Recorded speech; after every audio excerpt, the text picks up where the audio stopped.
Brother, how you doing? Appreciate that. What's up, y'all? What's up, y'all? What's going on? How y'all doing? How y'all doing? Don't mind me looking fresh as fuck.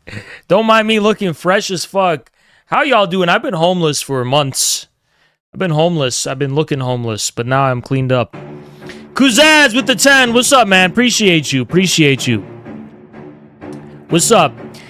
Damn, it's been a long time. It hasn't even been a long time. A lot of shit been popping off.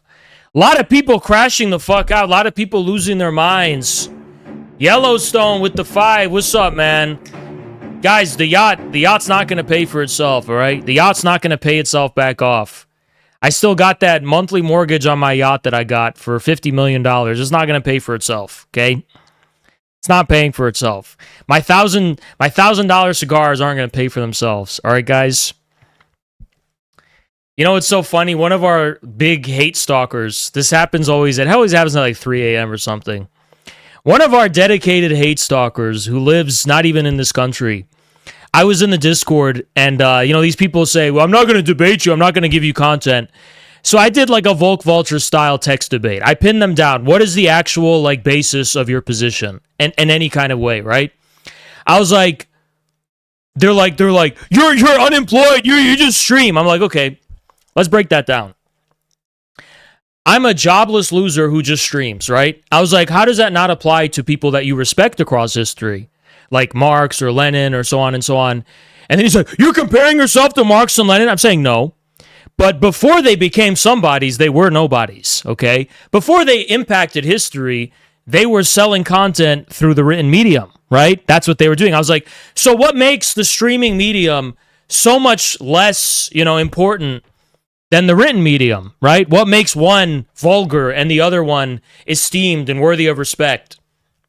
And they're like, oh, so you're like an OnlyFans content creator then, right?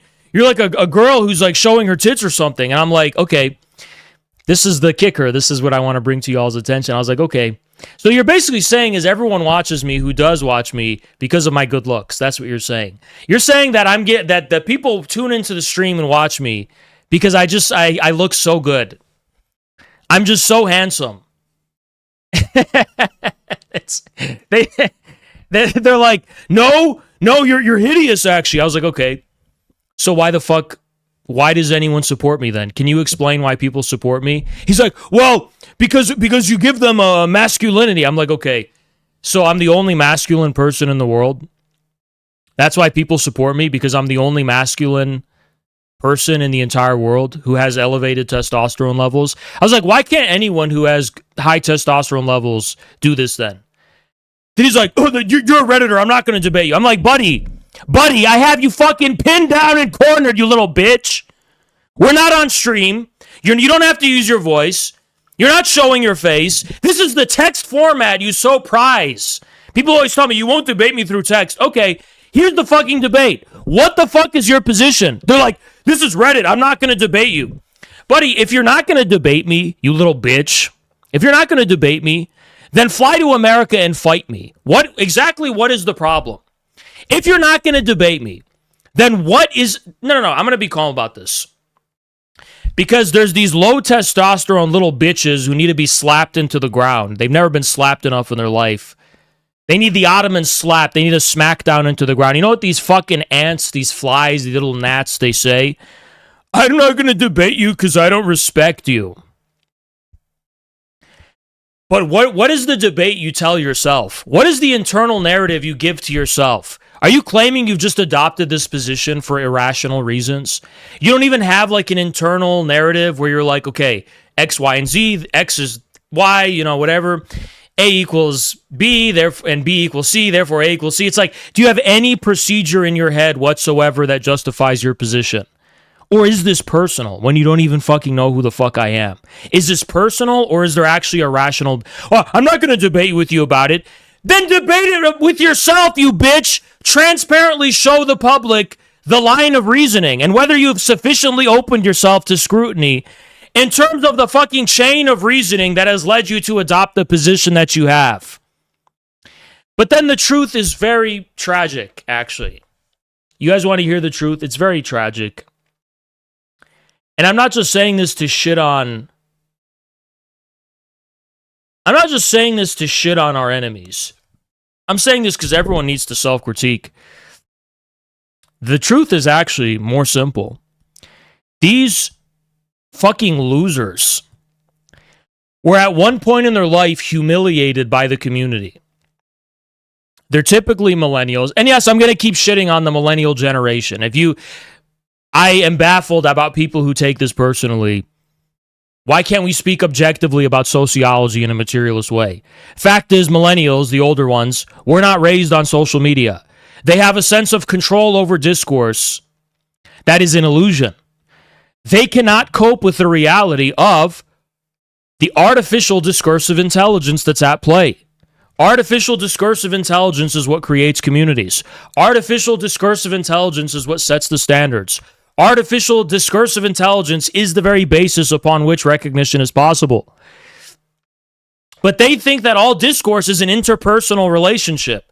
Like you walk into a cafe, oh, I'm going to shake your hand, You shake my hand, you recognize, this is personal. I control this space. This is the relationship between two people recognizing each other. No, it's fucking not. It's an impersonal, artificial discursive intelligence. And when millennials are exposed to this fact, they crash out.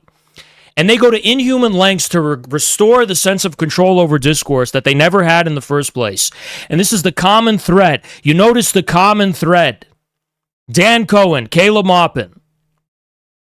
Every single one of my hate stalkers, every single one of them, they all have one thing in common. They belong to a generation that believes they are Sahib Kiran. The millennials think they are Sahib Kiran. They think they're the chosen people. They think that they are the generation that will lead the revolution. No, you won't, you little bitches. You're not going to lead the revolution. The revolution will be led by the people born in the new era. Not the hangers-on of a dead era who are still fucking coping, pretending that they're at the avant-garde when they're even behind the fucking boomers. You're not at the avant-garde. Only those molded by the new era, molded by the artificial intelligence, molded by this what we call the social media, molded by the cybernetic form of socialization. They alone will lead the revolution. And these millennials are holding us back. Now, am I talking about millennials individually? No. I'm talking about the sociology of people who adopt a specific ideology and worldview that is based on narcissistically assuming that in the transition between two eras, the old era and the new one we now live in, they are the subject. They are the main character. They are Sahib Kiran. No, you are fucking not. The subject is collective. The subject is artificial discursive intelligence. It's not any one individual. It's not a specific subject. That's what they don't understand. We're in the post-subjective age, an age beyond mere subjective recognition. Amila with the 10, thank you so much. So this is the truth. And I want to talk about something for the purposes of self-criticism, not just of me, but everyone needs to self-criticize. What is this pettiness? What is this smallness inside every human being, especially in America, that leads people to become traitors, to become wreckers, to become crash outs? What is this smallness and pettiness inside of them? It's always surprising. It's never surprising until it fucking happens.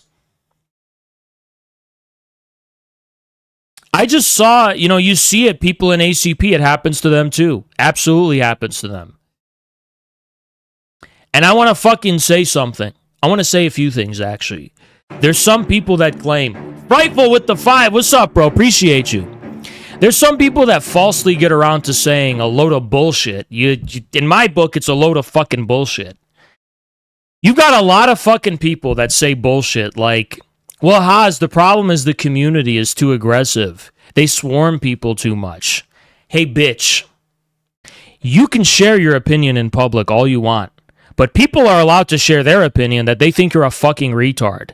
None of that is coordinated. None of that is organized behind the scenes. These are individuals, the same sacred individuality you regard for yourself. Well, guess what? Other people are also individuals who have their own opinions. And if people collectively, if a lot of individuals commonly think you're a fucking retard, you can't attack ghosts and say, oh, I'm under attack by the mob. No, mobs are full of individuals too.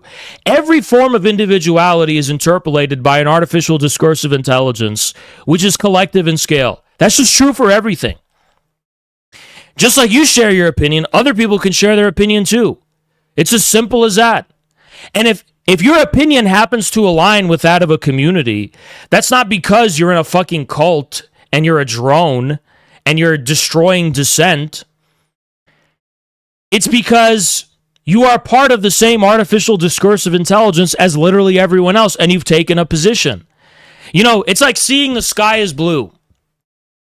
Okay, you see the sky is blue. Everyone says this, oh, well, look at the sheeple saying the sky is blue. Well, the reason people in this community tend to see things eye to eye, tend to see things in more or less the same fucking way, is because they're experiencing the same fucking thing. It's because they're coming to realize the same fucking things, because they're in the same structural discursive context of knowing what's actually fucking going on. If you're a specific type of person that's with ACP, and all you do is see people lie and bullshit about us 24/7, and with your own eyes you know it's false, that's going to create a very specific archetypal subjectivity, which you alone are not going to have. Other people will have it too. And so it's always this dynamic between people encountering the horde. They're like, I hate, even some people, they like me, but they're like, I like Hawes, but I hate his community. Hey, listen, if you want to be an individualist, everyone's an individual, including people that are operating in ways that look like they fit the pattern of a community, okay? Or a cult, dare I say. Everyone's still a fucking individual, right? And so I just wanted to get that off my chest because it's not a fucking excuse for the way people crash out. I hate to say it, guys, but I'm telling you the truth. Stop. Now, look. I tell you what I think is right and wrong. That's all I can do, right? Harassing people for no reason is wrong. Attacking people for no reason is wrong, okay? But simultaneously, every single person who turns on us, every single one of them, we're fucking traitors. They have the bones of traitors. They are scum. They are not human. They're traitors. They're born traitors. They're predestined to be traitors. There's nothing we could have done to placate them. Somewhere down along the line, they would have revealed themselves as the traitors that they are. Because they're weak, because they're stupid, because they're useless, or because they don't believe in this cause. They're here to fit in. They're here to find friends. They're here to find social circles. They're here to find a sense of belonging. That's not belief. Because the minute you feel ostracized, then you turn on the entire principle. This is the truth. These people who turn on us cannot be placated. I want to say something. Anytime somebody emotionally lashes out against us in public, even if they're a member of our party, even if they're one of us, it's on them. It's not our fault. It's their fault. Because what they're doing behind every one of these reckless crash outs is a fundamental form of disrespect. You don't crash out on shit that you actually fucking respect. You do it. I have a theory. Crazy people are not innocent at all. They knowingly are disrespecting the public in the same way a dog is pissing on a fence. You notice how crazy people will be like on the street. They'll be like, oh, I'm a dinosaur. But then somebody will pull out a gun and be like, oh shit, and they run. Suddenly the sanity snaps right back into them and they act fucking normal. And suddenly they know how to react rationally and they do all the things rationally. It's a form of disrespect. It's basically somebody stretching their legs out with their fucking nuts spread out, farting in our fucking face like they don't give a fuck. Yeah, I'm just gonna fart with the wind, say whatever the fuck I want. I don't give a fuck. I'm just gonna be a drunk fuck. It's like that's what these people are doing. They're intentionally disrespecting us. It's an intentional form of disrespect. That's it. Don't try to assume those people can be won over. Those people are already our enemies. Even before they openly attack us, they're our enemies. You don't actually crash out on the shit you actually believe in at all, in terms of principle. You don't. It's so disappointing. You want to know what's fundamentally disappointing? How many people get epiphanies? Oh, I just realized I hate the ACP. I don't agree with them ideologically. Really, you subhuman little piece of shit, you fucking dog? Really? You just realized you disagree with us on principle? Just so happening to align with the cosmos of you having some petty interpersonal feud with people who give you negative feedback? I'm going to post some dumb retarded shit. Then I'm going to have 10 people call me an idiot for it. Oh, actually, guys, I realized I don't agree with any of the ACP's principles. I just realized that. I just realized that these people who I claim to agree with all their principles, coincidentally, because my little ego was offended one fucking time for the most petty reason possible, because I got 1% negative feedback that Haas gets every day, I suddenly came to the epiphany that actually, on principle, I reject everything the ACP believes. I actually, like, yesterday, you're like, I'm with the ACP. I totally agree with them. They're totally on the, they have the right.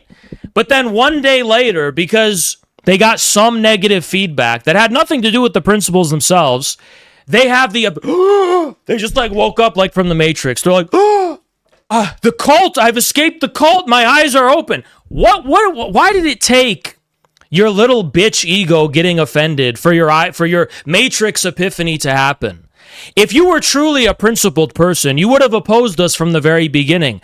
But why does it take such small, petty things that lead you to crash out and attack on every single one of the people who are our enemies? If you notice this pattern, Tanky, you can't name a single full-time hater that we have, or traitor. You can't name a single traitor or full-time hater that we have whose origin story had nothing to do with principle. None of these people's origin stories, as far as their problem with us, has anything to do with principles.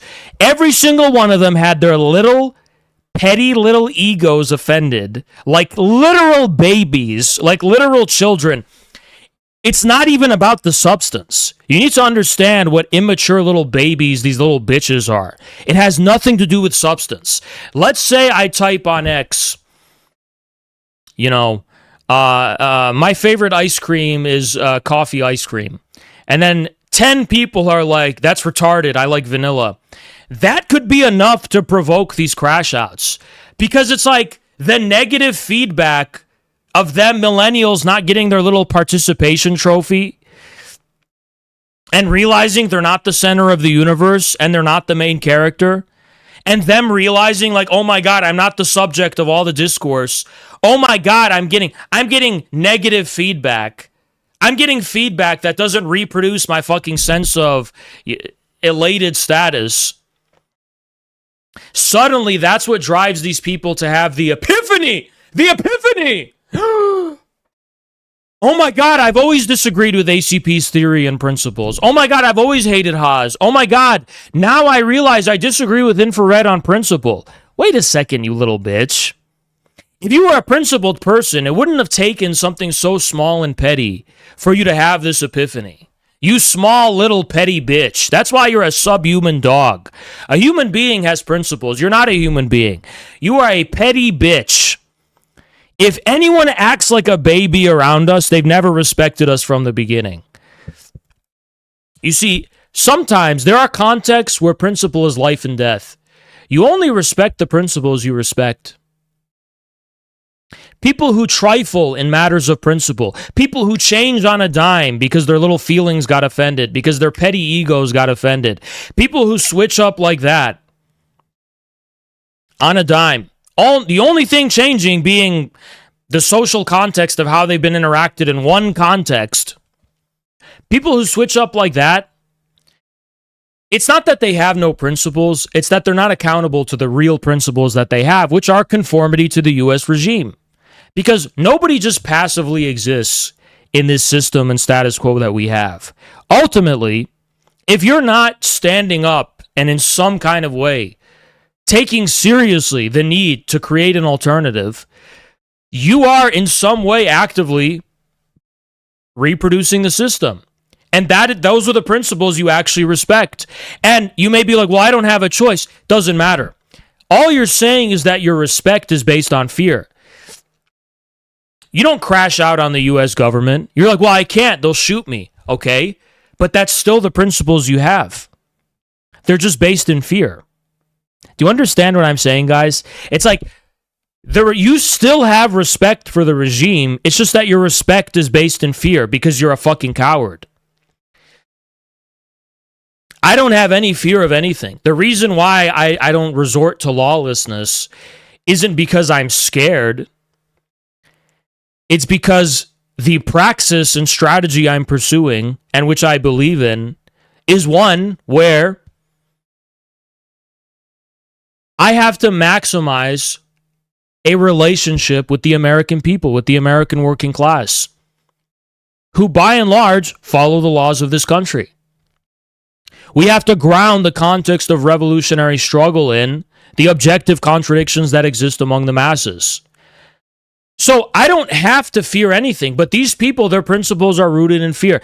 Name a single one of the traitors and wreckers. Name a single one of them. Every single one of them bows with sublime veneration. The regime or state, whatever country they live in, the status quo. They can say, well, I can't do anything about it. All you're saying is that your principles are based in fear. They're still your principles, though. Sombra, what's up? Right? Those are still, I don't have a choice. You always have a choice. Every human being has a choice. Your choice is living a life as a cattle based on fear. That's okay. But those are the principles you believe in. You understand? Those are the principles you actually hold closely to yourself. And you trifle with us because you treat us like a social club. Everyone understands something. Every single one of the traitors of our movement, I'm going to use graphic language. You have to see them like a rapist. It's like they're trying to rape our community, but the rape, it's instead of like a direct physical sexual assault, it's for social validation and recognition. It's like a dog raping a toy. That's how they see our community. They come to us and they're just trying to take this recognition, and the minute they don't have access to it anymore, they go full wrecker. That's kind of a form of rape, if you ask me, because you're basically saying we involuntarily owe you, on a personal level, psychological validation. And if 5 people decide to push back on you for having a different opinion than you, then you attack us and declare us enemies and try to discard us. Well, you're a kind of social rapist. That's what you are. And what has to happen to those what I believe rapists deserve the death penalty. I also think social rapists deserve the death penalty. Simple as that. They're trying to use us like a dog uses a fence to piss on. And if we deny them that right, then they have the right to attack us and go to war with us and all this shit. Fuck you, you fucking bitch. A dog that pisses on the fence, maybe not a dog. I don't hate dogs that much. But you get what I mean. A fucking disrespectful little bitch like that. Dogs that piss on the fence tend to be put the fuck down, metaphorically, right? ML, what's up? You are a fucking cancer. And we remember every single one of them. That's the thing. Nobody forces you to have anything to do with us. But if you decide to have something to do with us, we need a better, I know we're all about recruitment and stuff, but part of having effective recruitment is having an effective way to filter people. Nobody who is here should be here or should be allowed to be here because they're getting some personal psychological gratification from the social recognition they get from others.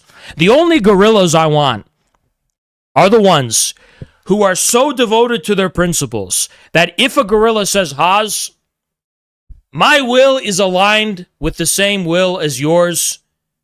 We have the common principle. We have the common belief. And if this gorilla is attacked, if 30 gorillas decide to clown on him over some bullshit, he doesn't crash out and go, my incentives for being here have disappeared. I'm going to fucking go be a wrecker. They go, that doesn't change shit. This comes from my heart. This comes from my heart. I don't give a fuck. This shit in my bones, I believe this shit. I'm not going to fucking let somebody, 20, 30, 100 people, if they give me negative feedback, that doesn't change the conviction that I fucking have. Fuck it, we're going up against the entire regime. You be a communist, you're signing up to go against hundreds of, potentially tens of millions of people. Nothing compared to this type of shit. Those are the only gorillas I want following me. The only ones who are here for the principle, for the belief, not for monkey games of social recognition, gossip circles and gossip clubs and friend groups. You friendship has to come after. That's not the premise. Y'all can be friends, that's fine. But the premise of this community is the belief and the principle and nothing else. So if your friendships start failing and your fucking feelings get hurt because you posted something retarded or something that 5 people decided to disagree with, guess what? If you were a principled person, that would not make a difference for you whatsoever. Simple as that. Because this is a pattern. It didn't just happen one time. This has happened dozens of times in the history of the infrared movement. It's happened more times than is acceptable in the ACP. It's happened too many times. That exact thing I'm describing, where people fucking crash out on us because of some small petty fucking reason. I keep going back to the Dan Cohen thing because it's just such a irony. Dan Cohen was there when that bald-headed fucking freak crashed out on us because he got his fucking feelings hurt, because he got his ego bruised. And then Dan Cohen was there like, yeah, this guy's crazy, whatever. And then Dan Cohen goes and does the same fucking thing.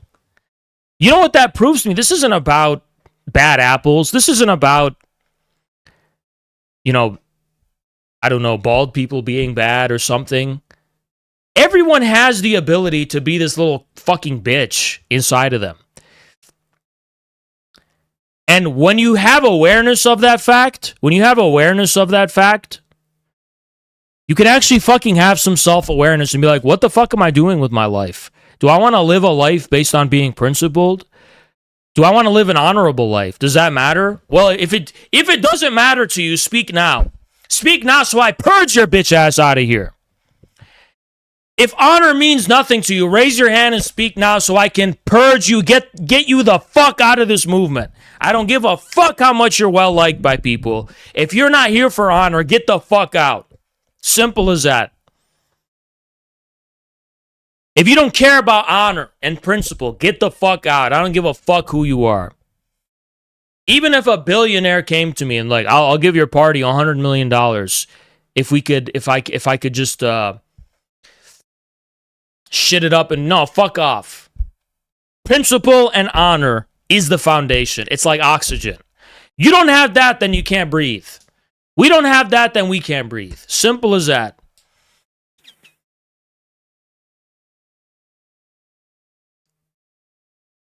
At every level of human nature, especially in America, which is not a collectivistic society, you have petty ass bitch motherfuckers who make themselves the subject of everything. And even the smallest dispute, even the smallest petty thing, they'll allow that to turn into, oh, I just had an epiphany. I just had a complete epiphany about my principles. No. You had a change in terms of your interpersonal relationships. That's what you fucking had. Boo fucking who? Nobody gives a bit. Nobody fucking cares. Nobody fucking cares. Boo fucking who? Nobody gives a shit. You know what I mean? Boo fucking who? Boo fucking who? Boo fucking who? You're not owed anything in this fucking life. It's like such an incel mentality. And men and women can both have it. Not just men. Both men and women can have this, whatever you call this mentality, this entitlement, this notion that people have to be friends with you or you are owed positive feedback. If you're not getting the positive feedback you want, you have two fucking options. You fuck off and leave, or you have a principled debate about why. Something. Anything but changing your principles would be a justifiable response. And I want to say something, all right? I want to say something. I want to especially say some shit, right? It's like the day that I feel like I'm not getting any positive feedback for the shit I'm doing or I'm saying, I'm fucking leaving. And I'm not going to hold a grudge. I'm not going to try to seek revenge and be angry about it. I'll just fucking go. I'll just fucking go and do literally anything else but be bitter about it for the rest of my fucking life. Okay? And there's a final thing I want to address. There are some people, and I genuinely, people are so stupid, they think I haven't thought about this. They go, Haas, don't you think you're holding ACP back a little bit? Don't you think the party might be better off with someone else who's less controversial, who's less polarizing? Wouldn't it be better? Wouldn't it be better if there was less of this toxicity associated with you? Hey, you know who thought about that for years? I did. If you think I didn't think about that, I don't care what you say. I'm telling you the truth. ACP launches in 2024. I thought about that. I thought about that through the entire year of 2025. Okay? And I'm going to be honest with you about something I'm going to be very frank with you about something. And this is my 2 cents I'm allowed to give. Everyone's allowed to give their 2 cents. I'll give you mine. I've never claimed to be the perfect leader. I've never claimed that. In fact, I began extremely inexperienced. And I don't claim I'm perfect, all right? I don't claim I'm a messiah. I don't claim I'm perfect. I don't claim I'm the second coming or something. So, first of all, I'm not here to gas myself up and say I'm the best guy ever, okay? But what I will insist upon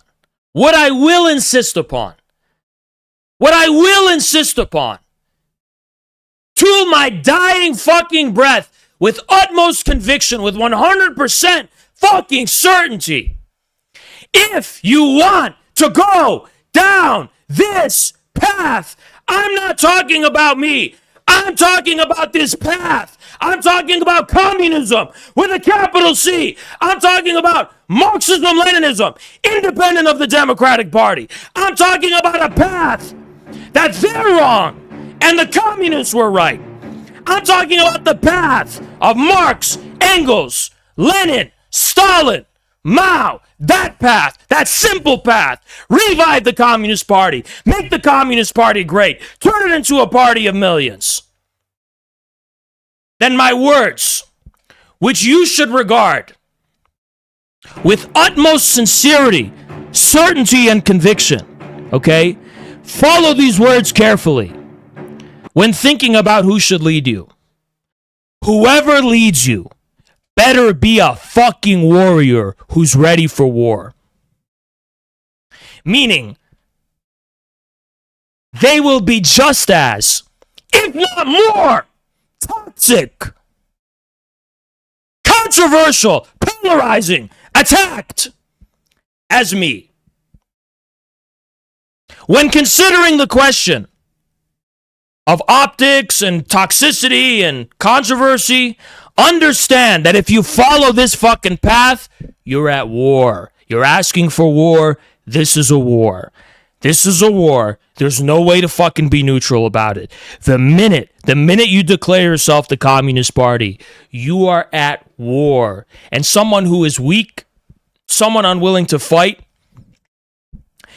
and someone unwilling to defy the discourse, like I am, cannot lead you. Cannot lead you. Someone who would, for example, take this retarded cigar thing. Someone who would go, oh, I'm sorry for this cigar, they get stepped on. Okay, if your commander gets stepped on, you get stepped on. Everything gets stepped on. They take and they take and they take until they destroy us. Versus someone who says, suck my fucking nuts, bitch. I will not back down. I will give you nothing. Because you're not even a good faith actor to begin with. They're going to attack you no matter what. You need to understand that. They're going to try to destroy you with everything they fucking have. Every communist organization in this nation. Everything has been done to destroy them. It's still fucking happening. The past fucking 3 months, holy shit, there was like a story. Dozens and dozens of splits. All the major organizations. Splits. Fucking wreckers. They come and they wreck and they destroy. Only a fucking warrior can stand up to that. Only a fucking warrior. When the fucking military psyops rig the fucking social media discourse to put the heat on your leader, on your party. Fuck this guy, fuck this party, yada, yada, yada. Some people go, damn, why are we so attacked? It must be because what? The person fighting the war on the other side?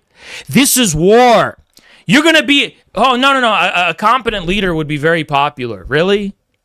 Tell me you think that. Tell me it's possible to be popular in this niche. I'm humble. I don't see it. Because I have 10 years of experience watching. That's how I know. I've seen principled people. I've seen it. I've seen them come. They were weak. They got destroyed. Every single one of them, every single time, gets destroyed. Caleb Maupin, the weak, was a weakling. And his optics were bad. He was cringe as fuck. He was always cringe. But anyone who says, oh, I always knew that Caleb was a bad person because the spanking thing, it's like, well, no, you didn't actually.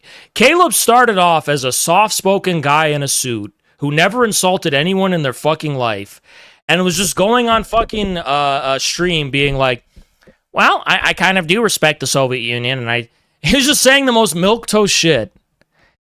Look at how much he was destroyed and stomped on. Why? Because he was weak. Because he was a fucking weakling. And the more he showed weakness, the more they would step on him. And then only retroactively can people say, well, I always knew this guy was a bad person. You didn't always know that. Actually, you didn't. Yeah, he was cringe for sure. But it doesn't matter if you disalign with the discourse that's created by U.S. military psyops, they're coming after you. This whole thing about me and Jackson being traitors, Randy Fine, Laura Loomer, let me ask you a question. Genuinely, correct me if I'm wrong. In your life, have you ever met one Laura Loomer fan in your life? Like, have you ever, went to the grocery store and been like, oh, I'm a big fan of Laura Loomer. Have you ever met a single person who said that? Ever? But she has a following. Sometimes she ratios people. Sometimes she gets 20, 30,000 likes. Let me ask you a question. You think those are real? How much of it you think is real? Okay, so consider the possibility that if you're in this kind of fucking movement, this is what happens. If you are a threat to the discourse created by U.S. military psyops, John, what's up? They're gonna fucking come after you. And they're going to create the perception that you're the most unpopular, hated person in the world. In reality, you guys see this shit. I'm so glad you see this. If I tell this to someone, they'll literally think I'm clinically insane. But how many of you seen accounts with 200 followers, but then they say something about ACP? Oh, 5,000 likes. Okay. If that happened one time, okay. If it happened 2 times, okay. If it happened 3 times, okay. If it happened 100 times, okay. But it's happened thousands of times.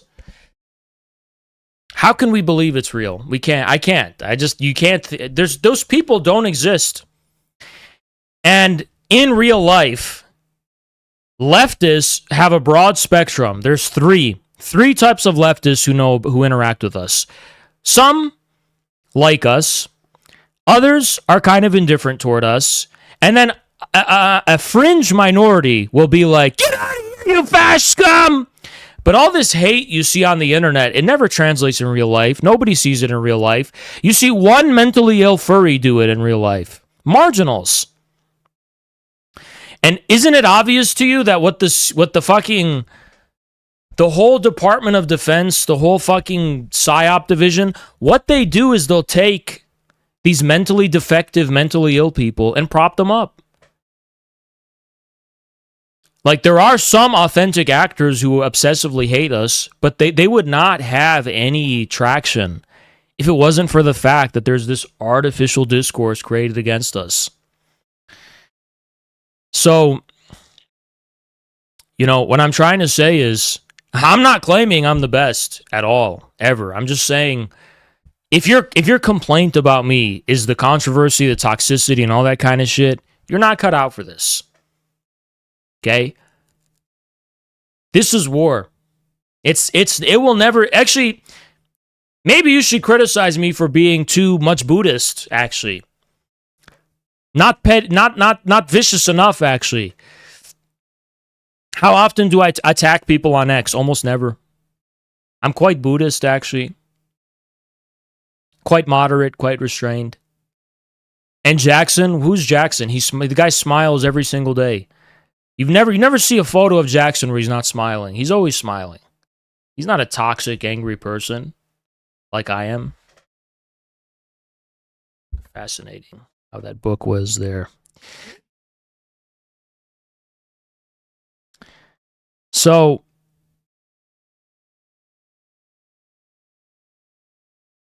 look, I can tell you the simple truth. Whenever I want to teach you guys something. I want to teach you something.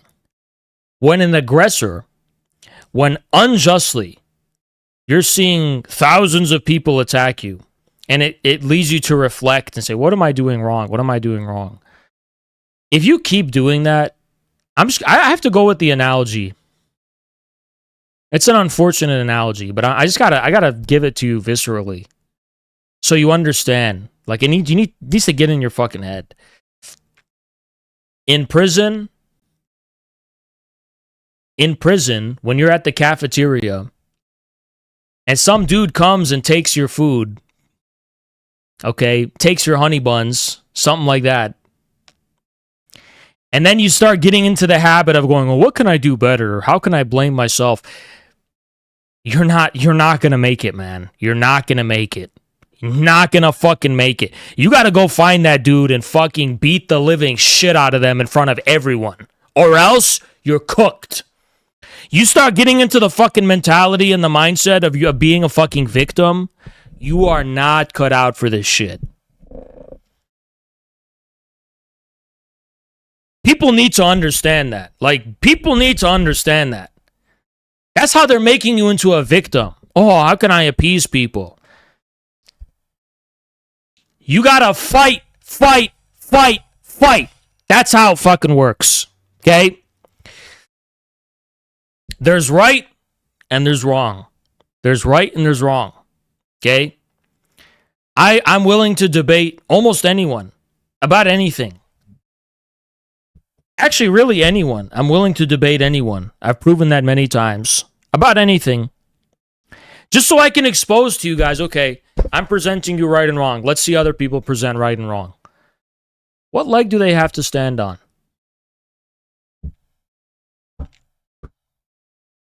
What right do they have to what leg do they have to stand on? What are their principles? Nothing.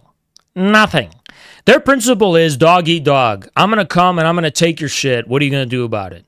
You do nothing, you start blaming yourself. Buddy, they're challenging you. I go to sleep at night happy that the guerrillas cause mental anguish to our bad faith actor enemies. I'm happy y'all do that shit. I'm not going to lie. Because if you weren't fucking doing that, they would try to, oh my God, how much they would try to abuse. They already do, by the way. Y'all are fighting and standing up for your own dignity. That's what you're fucking doing. I don't want to be in an army of victims. I want to be in an army of lions. Not victims, lions. They try to make you into victims if you don't defend yourself. They try to make you into victims if you don't fight back. Who has the moral high ground? We do. Is it wrong to say that? We have the moral high ground. We do. We do have the moral high ground. Absolutely. Sometimes our enemies try to posture in some moral way. They try to find and exploit some perceived inconsistency in our morals or principles. But the level of scrutiny they apply to us is never applied to any human being on earth because it's impossible. Because moral consistency has nothing to do with contextual omnipotence and omniscience. Just the impermanence of context forever, that everything is always the same exact context and everything always looks the same way. No, everything has to be considered in its totality. How does it relate to everything else? What's the context? What is the relationship that it has to other things? Our enemies in bad faith, they'll exploit something out of context. They'll strip it of its underlying rationale. And they'll say, look at Haas and Jackson, look at ACP, look at this thing they said 4 years ago. Okay, what's the context though? What's the actual angle? What's the rationale? No, that it's just in a vacuum. There's a universality of context, really? It's bad faith. See, they don't ever apply that scrutiny to anyone. They've never applied that to anyone. But us. But us.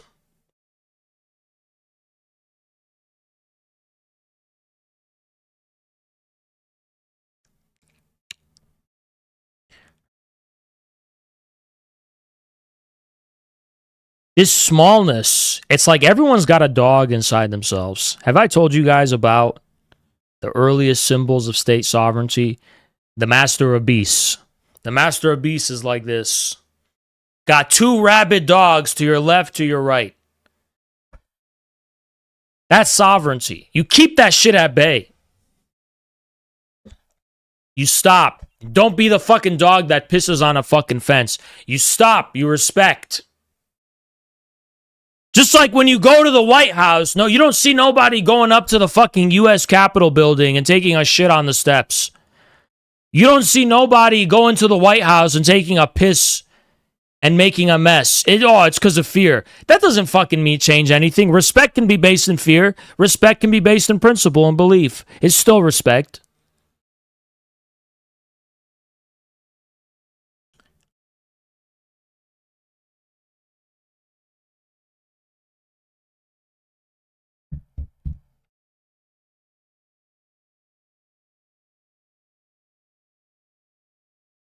We're going to be doing TikTok, by the way. We doing TikTok debates.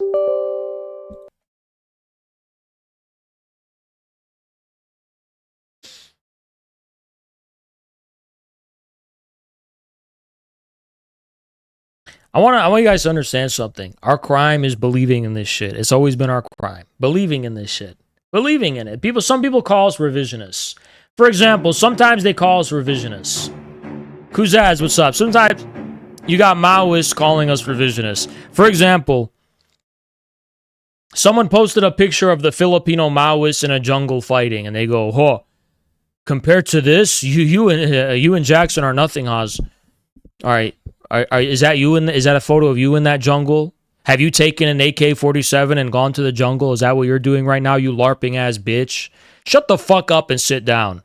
Oh, is that a photo of you? I'm a Maoist. Fuck are you doing then? Nothing. I'm in the Maoist party for a party. Toward a party. We're in the organization. It's called Toward a Party. We're not ready for a party yet, but we want to be in an organization toward a party. Okay. Got you. That's the shit you have going for you. Okay. So with all that grandeur, you seem like a know-it-all who knows everything. With all that grandeur, you don't know how to make a party? The bare minimum?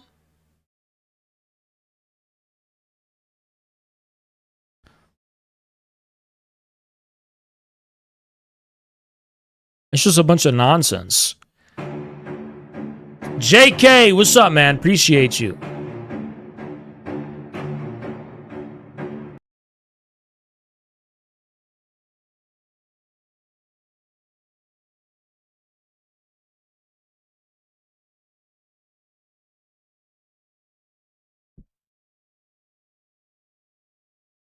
How many of our enemies are enemies because they're principled people or because they fucking got fucking butt hurt because you guys bruised their ego by giving them negative feedback one time in their life? And then they became obsessive haters. I mean, it's just as simple as that. It's so petty, it's so small, it's so sad.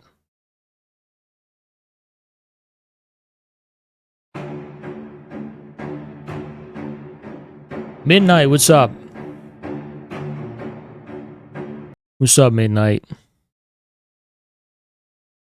The number one enemy, I want to tell you something, Osos. The number one enemy in the world, the number one enemy, I want to explain the number one enemy of American communism. The number one enemy of American communism. I want you to remember this. Number one enemy of American communism are the psychologically unwell and unbalanced. You ever encounter on social media those people who randomly just start attacking you because they're like, I have this theory that aliens invented dialectics and there's an alien UFO dialectic.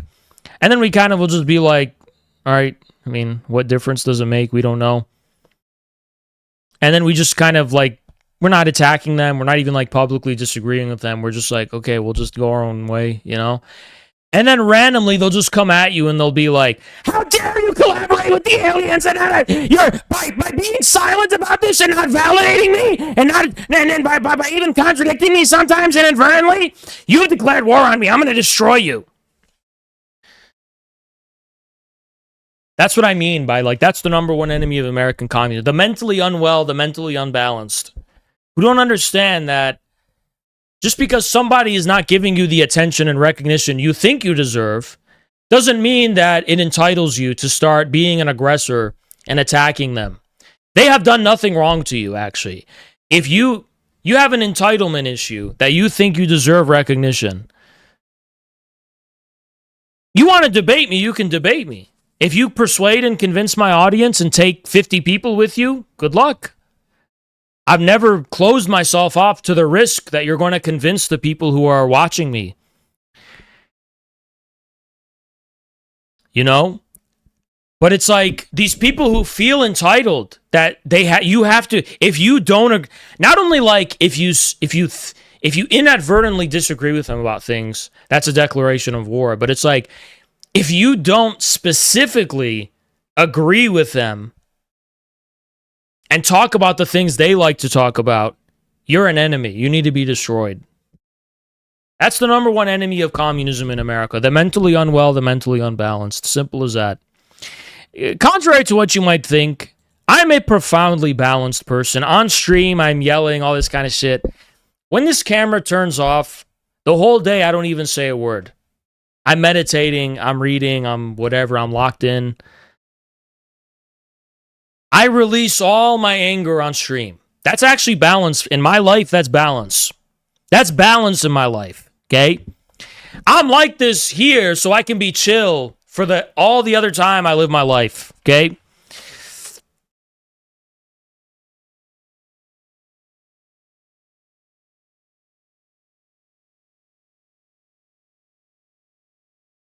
Somebody named Alexio wants to speak to me. What's up? Hey, what's going on?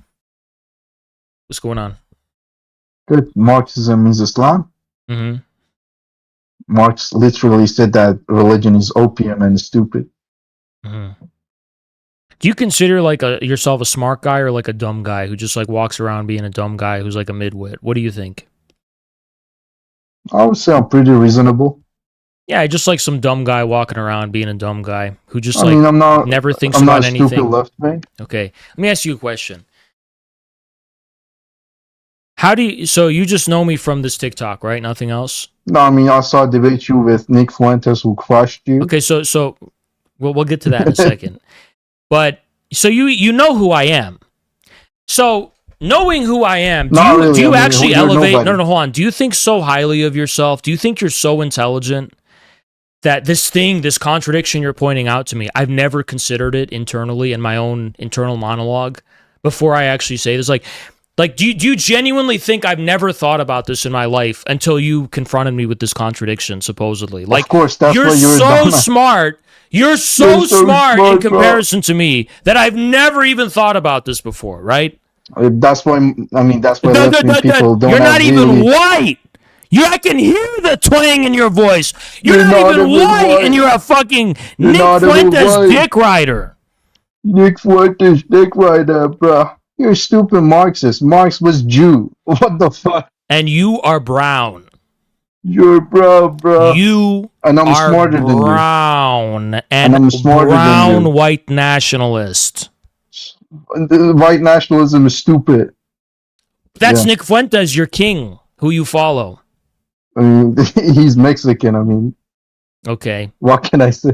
What can you say? You're a brown, self-hating, brown white nationalist. You're pathetic. Self-hating, bro. Your whole existence is pathetic. bowing before colonizers. Oh, before colonizers, bro.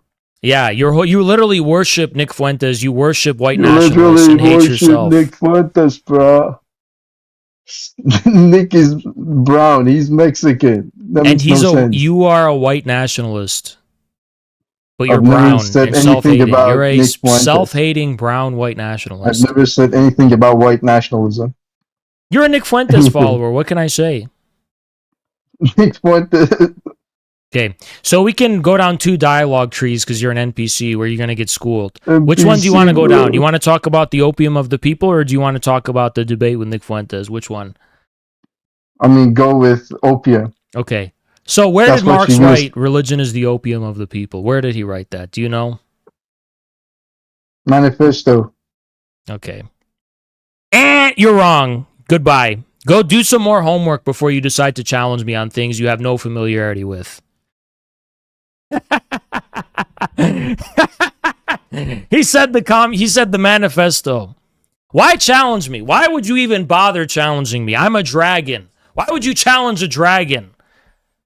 You think it's easy? Why? Because on the internet you see people ratio me sometimes, so it's going to be easy for you to come and challenge the dragon? I'm a dragon. Why are you going to come in my cave and challenge me? I'll literally eat your head off. Your head will be torn off. I ask you a simple question. Where does it come from? He goes, the manifesto. You're wrong. Get out of here. You're illiterate. You don't know anything about Marxism. You don't know enough about Marx. You haven't read enough Marx to cite him or quote him with any degree of reliability. You're resorting to conventional tropes. Now, had you phased yourself politely and went, Haas, I'm a dumb guy who's not educated. Typically, you know, the common stereotype is that Marxism is against religion. You know, I've heard this opium quote before. So how do you square those things? But this guy came in as an expert. He's calling me stupid. He's saying Nick Fuentes can beat me in debates. He's saying all these things that position himself as more intelligent and knowledgeable than I am. Well, if you're going to come at it with that angle, you're going to get smacked down. Simple as that.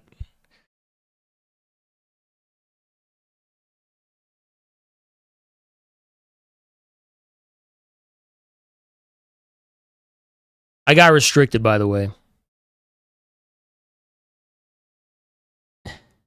Nick Fuentes beat you in a debate. Ask these people, what do you mean? They don't even have any answer.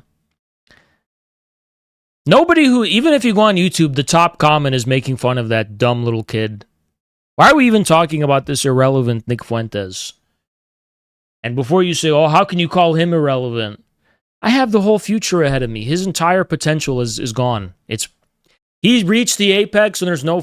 He's confused about what he is. He doesn't even know what he is anymore. I started out my whole career being like supposedly critical toward Israel and stuff, but I'm just like this Laura Loomer what?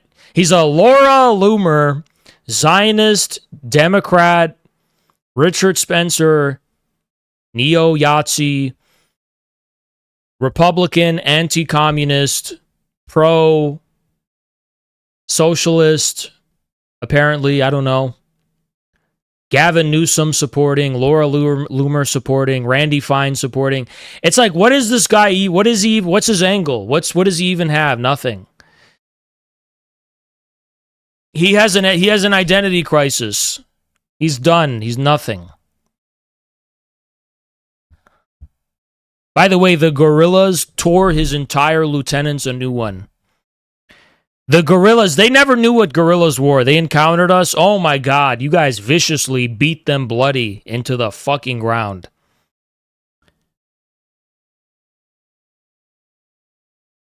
They're a cult. We'll show you what a cult looks like, actually. We'll show you what a fucking cult looks like. These swine.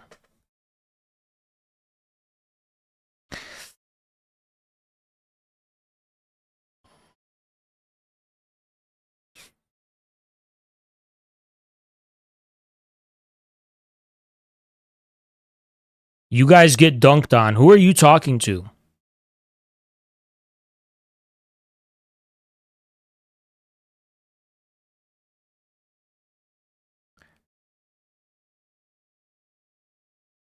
Talking to me. On Twitter, you got dunked on. What does that have to do with anything? What does that even have to do with me? Explain. What does that have to do with me? You got dunked on. You are cattle. So you're saying you just go with whatever's popular, really? That's the type of person you are. Oh, you got dunked on. Okay, you have no sovereignty. You have no independence. You're not a human being in my eyes. You're not even like an animal. You're just some nothing.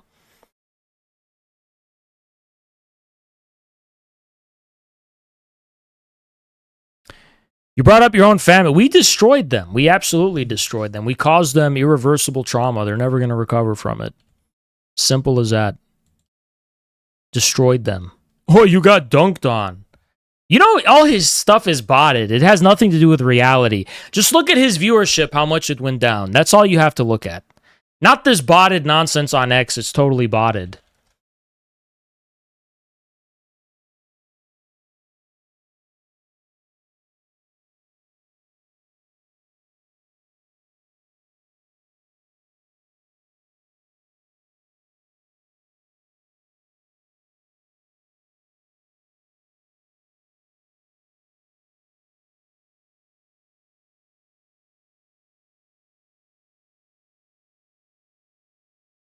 You're just coping. You're just coping pathetically. It's like they got destroyed. It's as simple as that. I don't know why you're coping about this.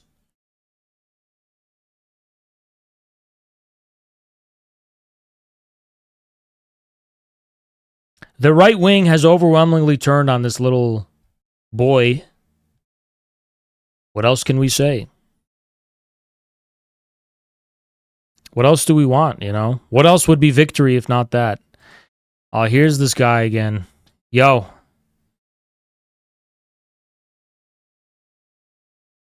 He's here to tell me about how I'm theologically incorrect because of the planora mora of the locotoicus of the logos of the Saint Ephesius of the Epicurean variety of the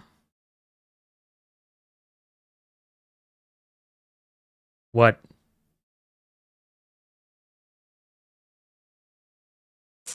He just keeps coming and leaving. Hello.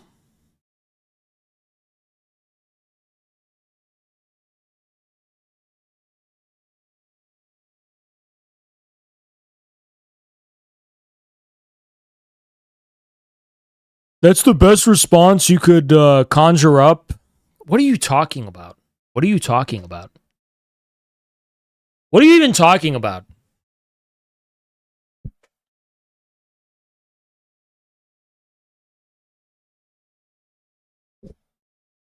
Oh, they made fun of some of your people's appearance, okay? We destroyed their appearance. We drew the lines that led them to be destroyed as a movement and as a community. They've lost all the support and networks that they had. They become marginalized and existentially confused. We drew out all the necessary contradictions. What more do you want? Oh, but they made fun of someone's appearance. Okay, what are you like? I'm sorry, but if you're a man If you're a man, that doesn't mean anything. But even if it means something to you, why would you even bring that up? All of their lieutenants are much smaller than even the smallest among us. They're out of shape. They're hideous looking. Even the boy wonder is like 100 pounds soaking wet or something. Who is talking about whose appearance for what? You didn't destroy anything. Your crew is dysgenic. Okay. Look, I'm a tolerant person. You are a homosexual. You're looking for handsome men that you find handsome. You don't find enough attractive males in my army, or there's one person you find extremely unattractive, and now you're upset about it because you're a homosexual looking for a boyfriend. It's not my problem. Go somewhere else for that. Like, why are you crashing out at me for something I don't care about?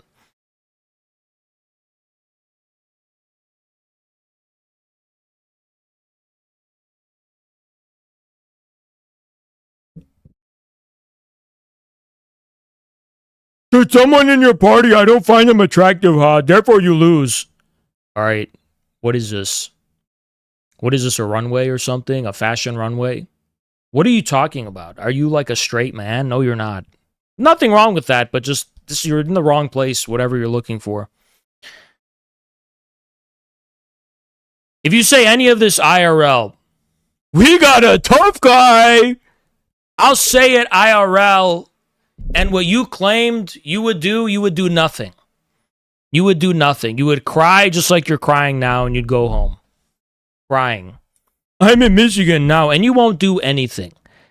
You won't do anything. I promise you won't do anything. I promise you won't do anything. Because you're not built like that. You're not made of that. You're nothing. You are nothing less than on the bottom of my shoe. You won't do anything. I promise. Want to bet? Yes, you will do nothing. Nothing. You will do nothing but cry because you're not built in any kind of way except to be stepped on.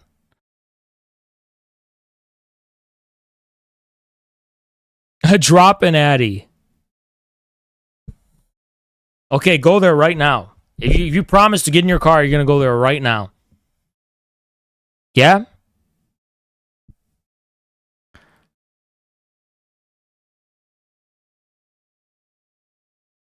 Oh, you think I'm joking? We got a tough guy here. We got a tough guy here.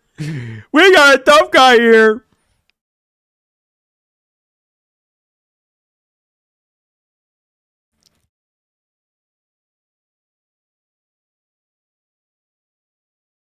Yo. Hello. What's up? All right. You didn't read what I said. You haven't read me. That's the problem here. Why should I read you? There's nothing you're providing that I'm in need or guidance of. Nothing. There's nothing because you say you're I'm in need of guidance the core of. point, the core origin in Islam.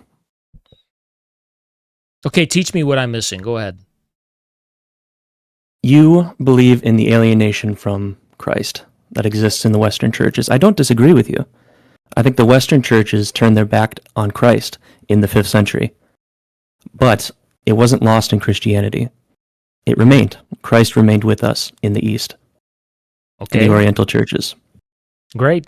Good for you. So why are you bothering me about it?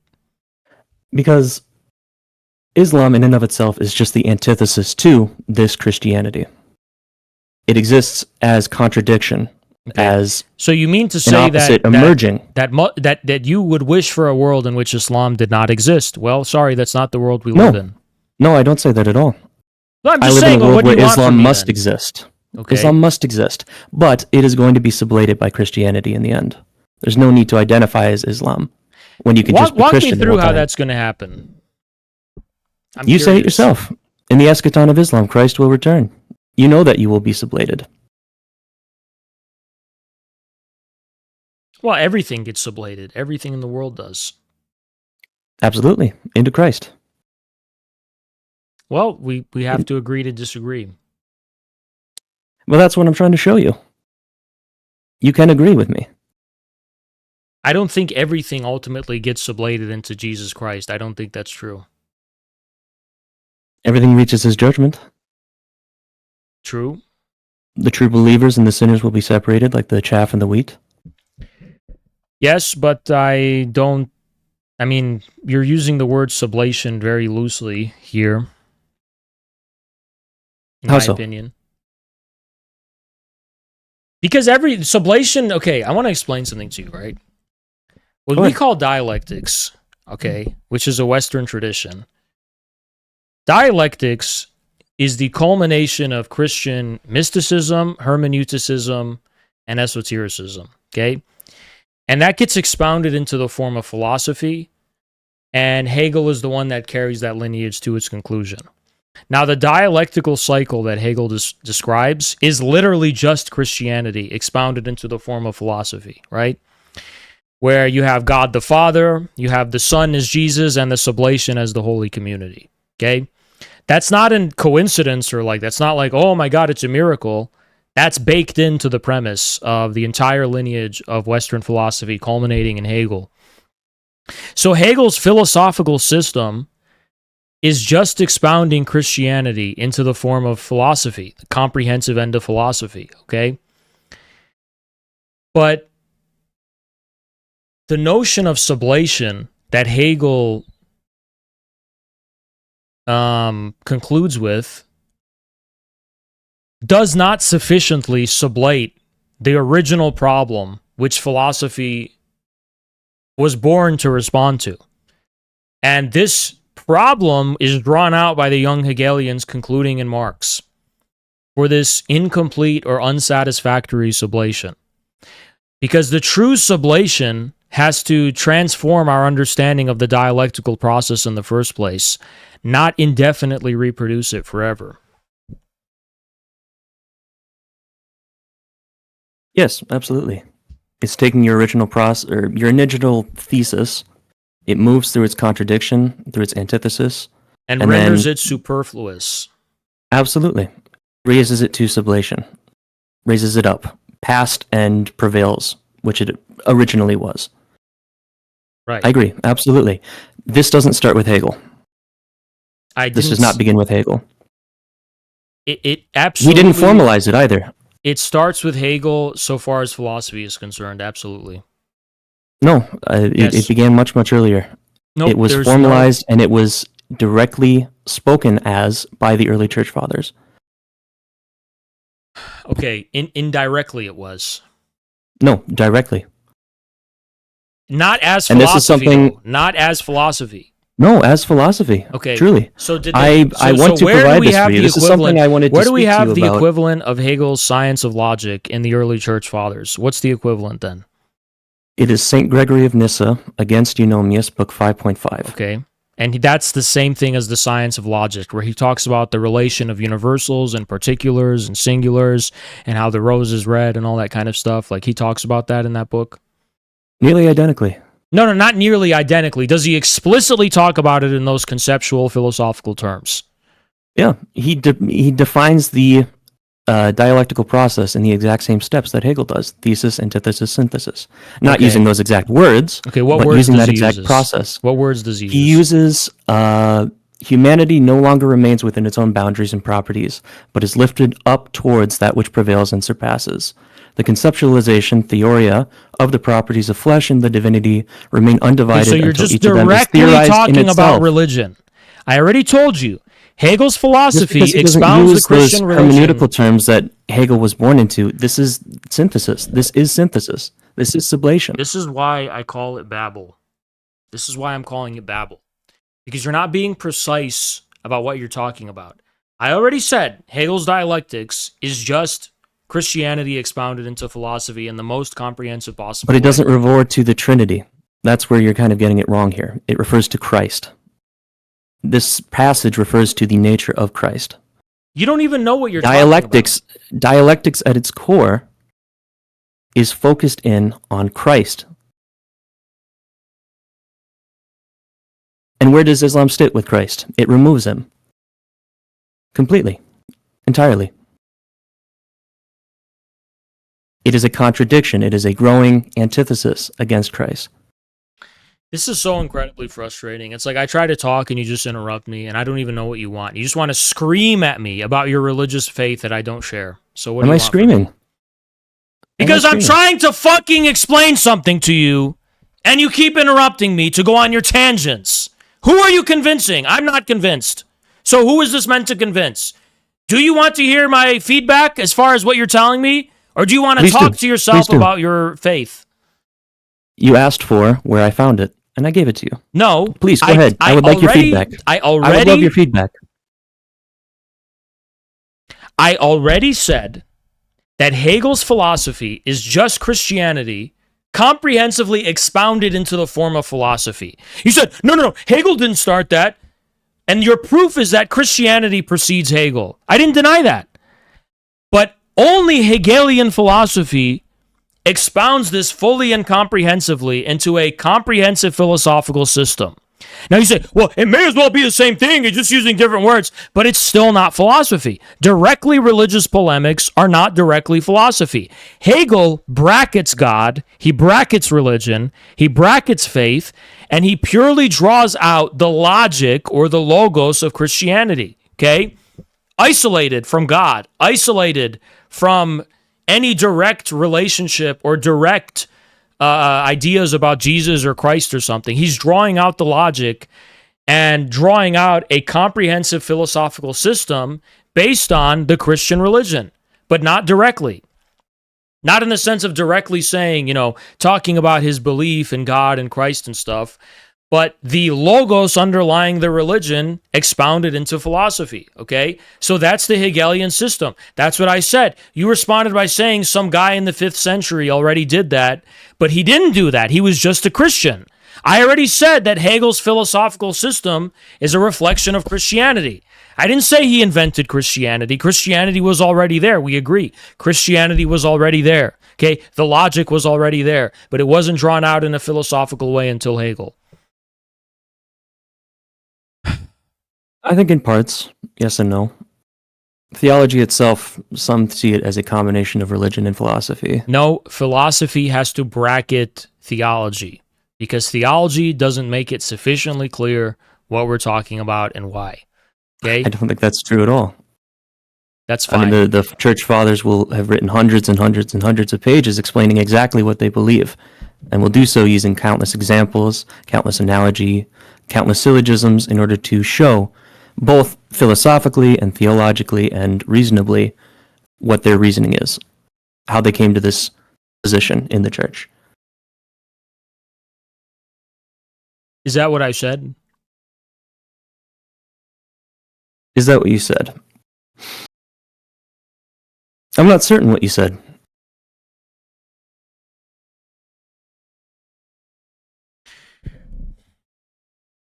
Did I deny that religious theologians and polemicists employ logic? I didn't deny that.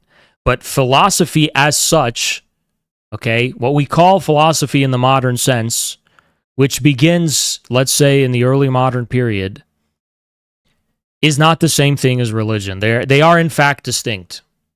No, absolutely not. The philosophy of the early modern period, I would say, is reduced. Okay, so we're just religion. I don't care about these semantical distinctions. Okay. There's clearly something unique about the philosophy in European philosophy during the pre-modern and Enlightenment period, okay? Let's say beginning with Descartes, up through the Scottish Enlightenment, French rationalism, all that stuff, German idealism. That's clearly a qualitative rupture with all prior forms of thinking. Absolutely. Okay, and Hegel's in Hegel, the culmination of that process finally expounds in the purest possible form the Christian religion into the form of philosophy, which is evident and clear to all of Hegel's followers, like Feuerbach, who writes about the essence of Christianity. Have you read Feuerbach? I have, of course. Okay, so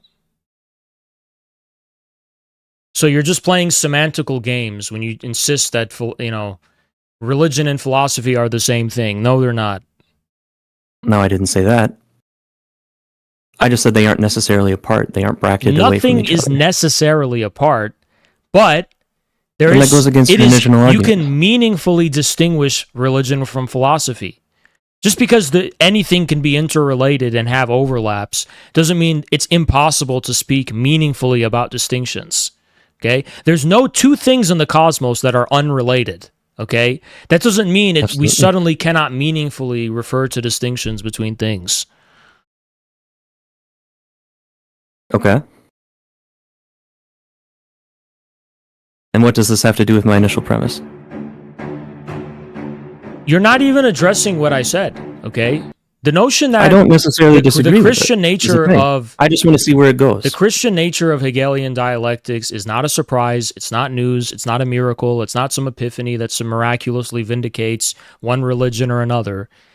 It is just the plain, premise of all Western philosophy, and is not a surprise. It's not like a miracle. It's just yes, a Christian civilization is going to produce a Christian philosophy. It's not. There's nothing profound about that at all. And again, where does this fit into my initial premise of Islam? It is the antithesis You're using to Christ. words like sublation, which you're not using correctly. You're saying all things are going to be sublated into Christ, okay? Yeah. But sublation is not is not the same thing as direct eschatology of any religion. For example, it's possible to speak in Hegel's logic of the sublation of objects. Objects can be sublated into other kinds of objects, okay? It's possible to speak, even if you apply it to nature, to the sublation inherent in the development of nature, okay?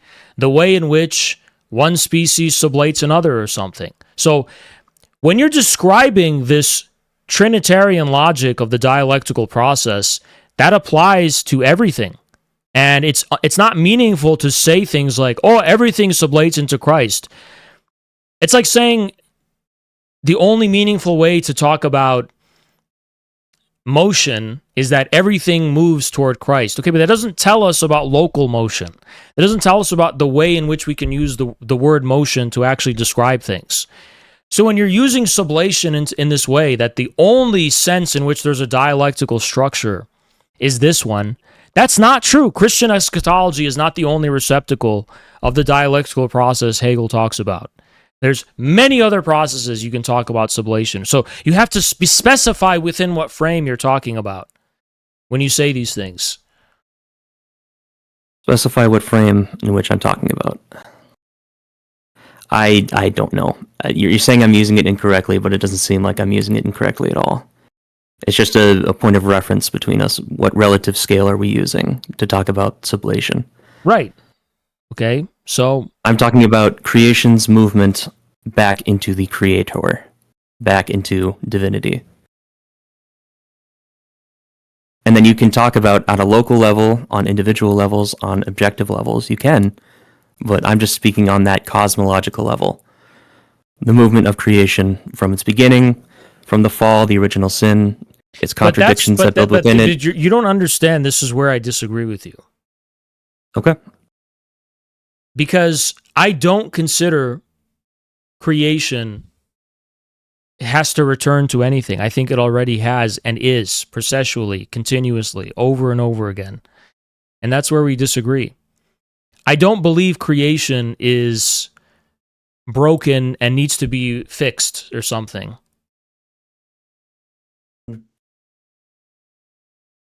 Like in some ways. Hegel's dialectical logic describes the lawful, in some way, if you understand it in a materialist way, the lawful development of the cosmos, in my view, right? And he draws out real tendencies inherent to the development of matter. And that is not a story of negation and then synthesis, right? I'm interested in a notion of sublation that makes negation impossible.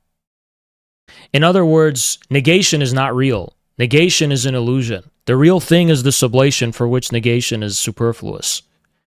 So Interesting. the point is to change our understanding of what objects are in the first place. Change our understanding of what the first thing is in the first place.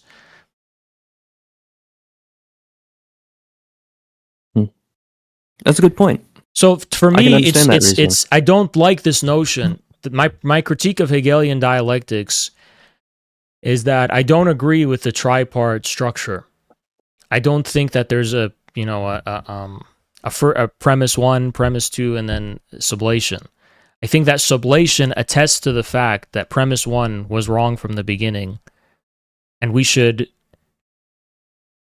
discover a premise that will not lead us to be surprised by the sublation. That's beautiful. That's very beautiful. I like that. That's my view. I can agree very That's much just to my that. understanding. No, absolutely. In regards to original sin, with something like that, I don't see as a fundamental brokenness to creation, a fundamental disunity or disharmony. It's something that was cast upon us, something that we have to deal with. Yeah? And it is our duty as humans, as the lords and shepherds of the world, to move back, to get back to an original state. It's a goal. It's the new Soviet man, essentially. I don't agree. I don't agree. We have to go back to an original state. I think that not an original state, as in like we're going back to Adam and Eve, back in the garden. We're all living hunky dory. No, we're going back to a completion, a sufficient ending, in the same way that Christ's death on the cross renewed us of our original sin and allowed us to move in his path towards this new goal, theosis.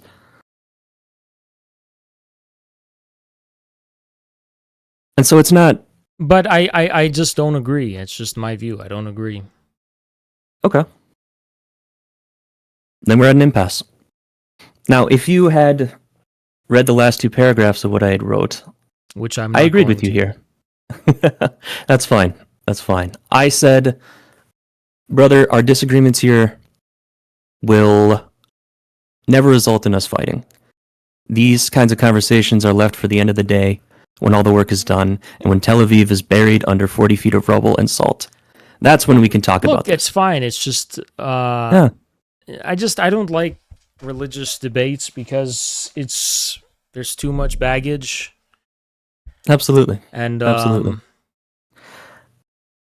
I also think that it's like... I just don't come at it from the same place as you, because it's like, for me, the truth has to be something more than anything from before. And it's like, at best, I have to say something like, like Islam, for example, has been forgotten in the world. And that there's nothing in the past I can point to and be like, my God, it's been here all along. Everyone always knew it, even from the past. I was like, no, actually, since the time of the Prophet, the Muslims have been missing something, okay, fundamental. Now, throughout history, there have been symptoms and examples of them coming to the understanding, but there was something they were missing. There was something that was, that like wasn't there, right? And I'm here as a Marxist-Leninist in 2026, and in a very good faith way, I'm re-examining and rediscovering Islam, but not in a way that compromises my here-ness now. So I'm not LARPing as a medieval Muslim or something, and I'm not being like, oh, I just got to follow the Muslim theologians from the 7th century. It's like, no, well, we're here now. I'm a Marxist-Leninist, I'm a communist, and this is my premise, actually. What about Islam has been missing from the world and from itself? Why was Islam unable to explain itself? What is it actually? How does it reflect back upon itself? And what are the various contradictions in terms of how that happens? So this is like the thing that I'm interested in. I'm not really interested in adopting a religious identity per se. I'm interested in understanding how we got here now. you know? And I don't like generalizations. I don't like saying things like, oh, we just need to go back to. It's funny if I just say, let's just Quran, that's it. In some sense, it's true. In some sense, it's true when we just say, let's go back to Christ, that's it. But it's also not concrete. It's also not concrete. I can agree to that to some extent, but my point of contention always sits with kind of that history. You know, your Lebanese heritage, you always have that root back to kind of that ancestry back there, their tradition, their history. While here in the West, we have centuries of humiliation and satanic nonsense that governs our entire identity for a long, long time. And for me, when I don't even necessarily agree with that. I think that the West. Hold on. Allow me. When I look back and I look at the history, I came at it as a Marxist. Yeah, I wasn't someone who was always Christian. I wasn't someone who was always. I was an atheist for quite a long time, like you. And it wasn't until actually infrared that I took tradition, I took religion more seriously, and began weighing them against each other. Until I finally kind of did come to Christianity, and I looked back on its history, and I saw this split that happened in the 5th century between the Western Church and the Oriental Church, where in my research this last couple of years, I found it wasn't an annoying distinction between, how many natures does Christ have? It wasn't some annoying syllogism. It was the difference of dialectics and metaphysics. The Western Church took metaphysics because they were imposing their superstructure of Platonic and Aristotelian logic of how the ideal forms and material work, and they applied it to Christ, which differed from the Oriental position, which kept the dialectical one that I gave you from St. Gregory. And so for me, looking back on that history, I saw, wow, there's something that I can, as a Christian, as someone aspiring to be a Christian, I have Marxism again in my faith. I can, at least, from the very least, draw out Marxism. I can draw out that tradition that I want from the theology that I see before me. I'll give you some dialectics. Sure.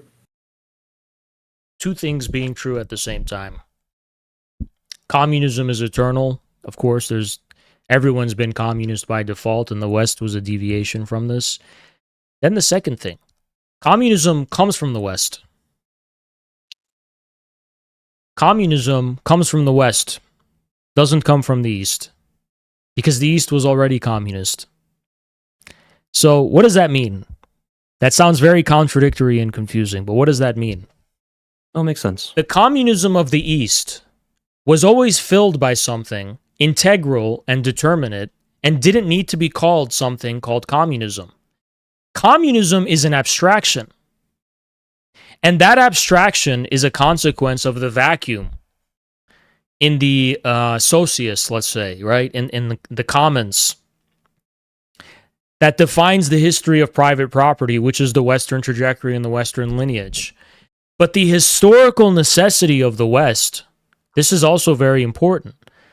There's something historically necessary about the West, because keeping that vacuum open, keeping that filled with a nothing, and therefore we have the abstraction of communism, which lacks determination, by the way. Why that's necessary piece of the puzzle of the story of mankind. Because all of the other human civilizations in history filled communism up with something determinate, yes, but also insufficiently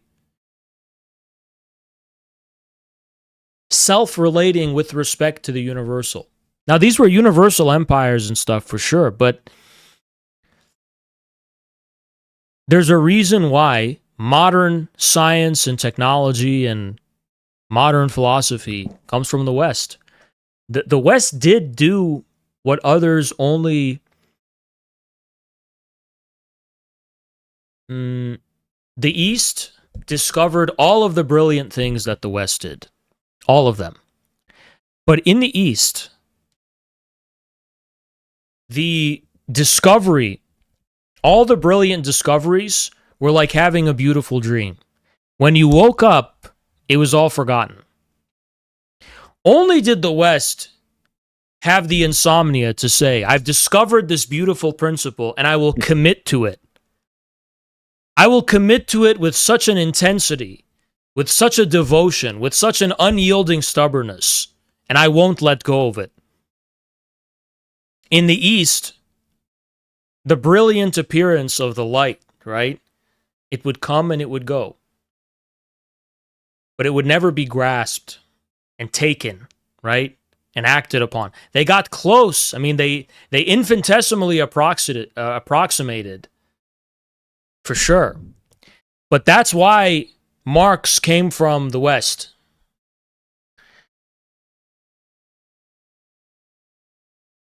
It was a definition from absence, defining the other.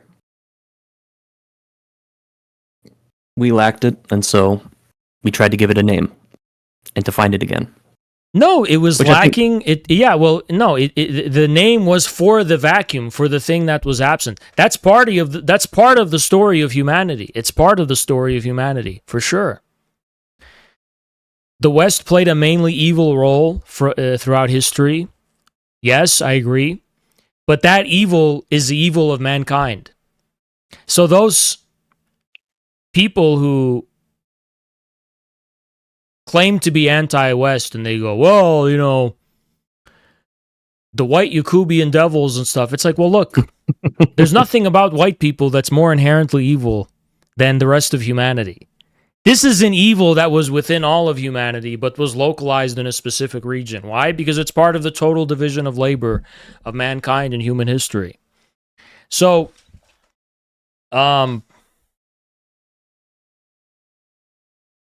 question is about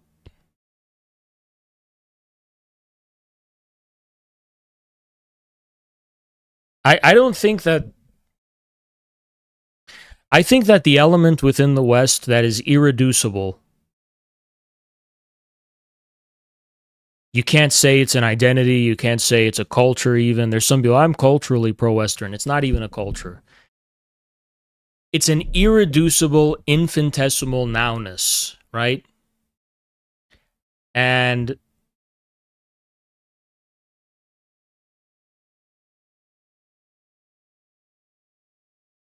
in the same way the West was blind to the rest of the world was in some way blind also to the West.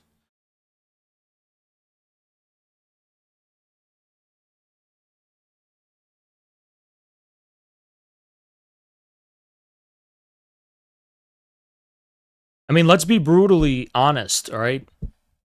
The British East India Company came and they destroyed all the gunpowder empire. So the Mughals, probably the decline of the Safavids had something to do with the rise of the East India Company. And then finally the Ottomans. And these were all destroyed. And why could they not protect themselves from this destruction? Why did the Ottoman Empire become indebted to the West at a certain point in the 1700s or something, right? When people say before Western colonialism, there were all these brilliant civilizations and empires, I agree. No, you're arguing with the wrong person when you say that. But it begs the question, how did the West prevail over them? How did the West prevail over them, though, right? Evil. So there was something missing in them if they could not protect themselves from Western colonialism. That's why the Chinese today are different from these decolonial Western Sakai people. The Chinese don't say, we're just going to go straight back to our indigenous Chinese civilization. They say, no, we're going to, yes, exist and go forward in harmony with our Chinese civilization, but acknowledging the necessity of the revolutions of the 20th century and of Marxism. When people make this accusation of third worldism, it's so pathetic. The only third worldists who are resentful brown people who hate white people, it's actually like the Pahlavis, the ass-kissers of the West, who want to fit in and be white themselves, but they're not. The anti-colonial and anti-Western forces in the world, every single one of them has given the devil his credit. That is the West. And they made peace with it, and they don't hate the West. Jackson was just in Iran. Everyone loved him in Iran. The Chinese glorify, they venerate, they elevate, they love the classics of Western philosophy, Western classical music, literature, theory, you name it. The Chinese don't belittle these things. They consider them invaluable contributions to the history of humanity. There's no resentment or hatred toward the West at all there. The resentment comes from the sellouts, you know? Well, I think part of it, I am going to have to disagree. So someone... Fundamentally. And that ends where... Someone in the chat goes, giving the West any inherent qualities is historically reductive and anti-Marxist. Okay, so Michael Hudson is historically reductive and anti-Marxist. Do you even know what the West is? Tell me what the West is. Tell me what that is. So we're talking about Western, Northern Europe. What's the history of the West, genius? Explain it. So we're talking about the Greeks, the Romans, and then the Western part of the Roman Empire, and then European feudalism. There's an objective historical continuity between all of those things pertaining to the continuity of creditor classes and systems, pro-creditor systems, okay? And the legal development of private property as an institution, which nowhere else in the world actually developed. And you could say, well, they had usufruct rights and stuff. Private property as such comes from Greco-Roman law. And Frederick Engels, who people falsely said was blind and didn't know what he was talking about, is the one who pointed and spelled this out. We don't see what happens in ancient Greece with the rise of private property happen anywhere else in the world spontaneously. If I'm wrong, point out where.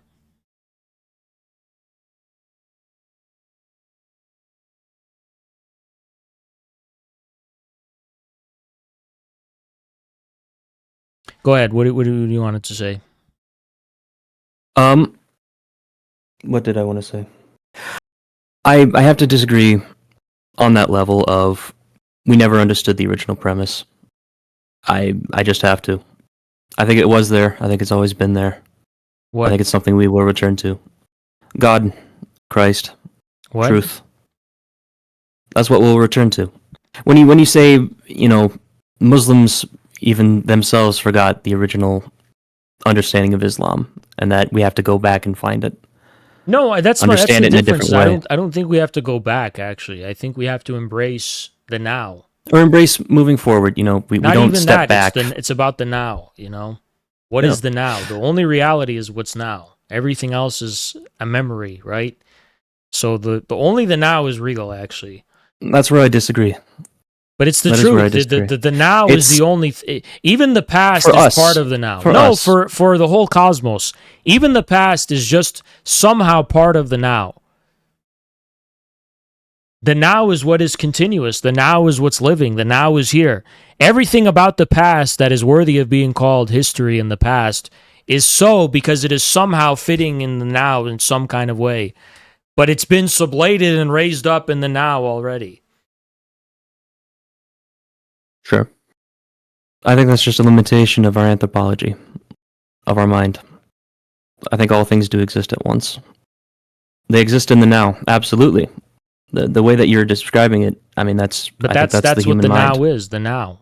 What is the Yeah, now? Well, the it's now is reality. The now is what's real. I'm not even talking about the immediacy of our experience. I'm talking about what is the now? What is real? What is actually here?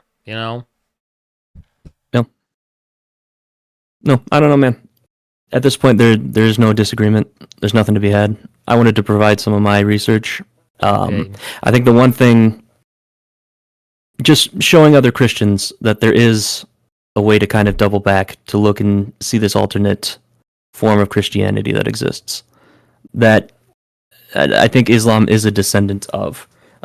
specifically the Aksumite Empire, the Himar Kingdom that existed in Yemen and in Ethiopia, that Islam drew a huge amount from, and that we have this shared spirituality, the shared mysticism between you and me, Haz. But that's a surprise to you, but it's like, it's not.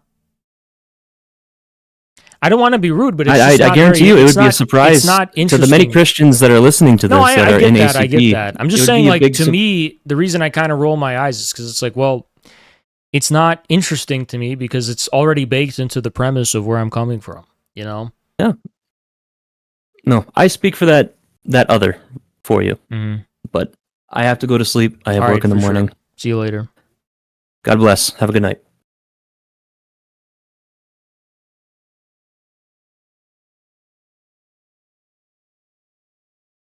What do you think about Muslims who say voting for election in a non-Muslim country is haram? I might be the biggest atheist to ever exist in the world, which is why I'm not an atheist, you know?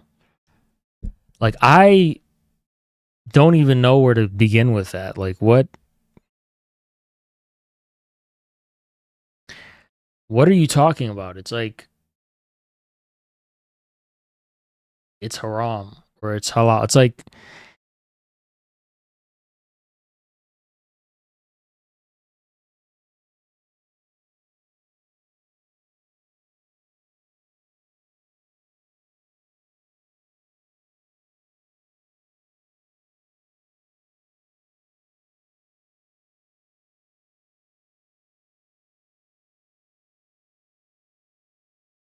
I think meaning is the most important thing in the world. Meaning.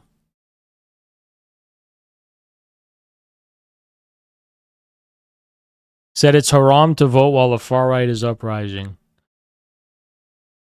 Here's what I disagree with religion about, whatever the religion is. I don't think that there's any moral code that comes from the past which absolves you of the responsibility of staking out a position in the now. I think that in contrast to the entire history of religion, when people say, I just have this moral code of how I should act, it's like, that's so easy. It would be so easy to be a Muslim. People say, no, you have to follow all these rules and these laws. Are you kidding? I just have to follow these rules and that's it? I don't consider that genuine conviction or faith. I think that you have to break down the architecture of the now, the situation you're in now. You have to break down the formula, the mathematical equilibrium that makes the now, right? Thomas, what's up? Because everything, it's a story now. It's a situation you're living in now. It's like you have to carve out the right position now, here, and there are no laws or guidebooks that can directly tell you what the truth is. The Holy Quran is not a direct set of commandments. When you read that book, what conclusions you draw from it, it takes a lot of effort to think about what did this mean then and what does this mean now. That requires you to put in effort. And you are not absolved of the responsibility of taking upon yourself the burden of carving out being right now, you know, because something in the past told you you're doing something right. I didn't go to Iran. I was in Iraq a year ago. That's the footage you saw.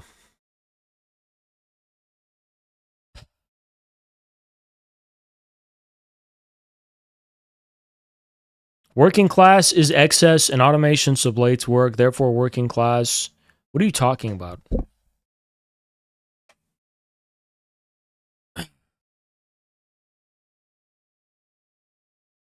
ACP is buns, sincerely a Marxist. You're not a Marxist, though. If you came on and requested and used your voice, I could dog walk you through a million different reasons for why you don't know anything about Marxism and you're not a Marxist. So stop LARPing in my chat. You're not a Marxist. You've adopted a political identity online because you're in a furry Discord and you want your fellow furries to be nice to you or something. It's like, what are you talking about? You're a Marxist. You're LARPing. Everyone accuses me of LARP. But you're LARPing. You're in an unmediated way without any curiosity, just being like, I'm going to be a Marxist in the same way as 100 years ago. You're LARPing! What does that even mean today? Have you thought about it for 2 seconds? What is a derivative? Explain what a derivative is. Explain to me the world you live in right now. You don't. You just adopted this political identity because, I don't know, you found a Discord or something. You're not a Marxist. 99% of these Marxists say that we need to stop AI. You're not a Marxist. You're a boutique like hipster, artisanal, petty bourgeois reactionary who's being declassed and confuses that for Marxist critique of capitalism. You do have some kind of vague petty bourgeois anti-capitalism, which I'm not even saying is devoid of revolutionary potential, but it has nothing to do with Marxism at all. At all, to be clear. Okay, Mage, you won't request and use your voice. I want you, in your own words, to explain to me what is decisively the essence of Marxism. What is Marxism? Write one sentence explaining what is Marxism. In your own words, you can't copy and paste something you get from something else. Tell me what you think Marxism is. In your own words.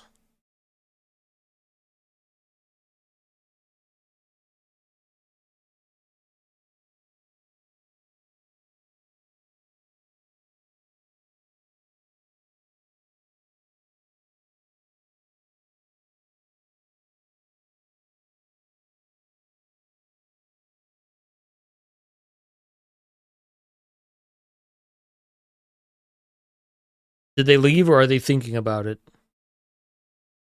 You'd think someone who's flaunting their Marxist credentials would on hand have a sentence ready to explain what Marxism is.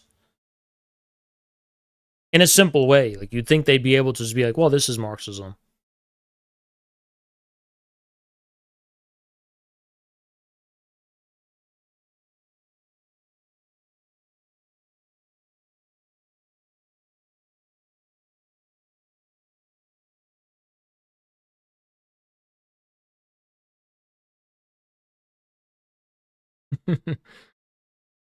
Where did they go? They just left or what?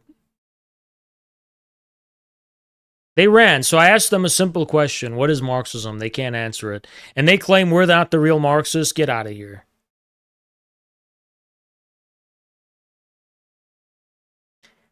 He's a post-Marxist. I just care so little for labels. But you can't pin me down. If you have to accuse me of something, you can't pin me down and say he's a fascist, he's an Ozbol. No, I'm not. Clearly, I'm just broadening the threshold of possibility of what Marxism is in a way that makes you feel uncomfortable.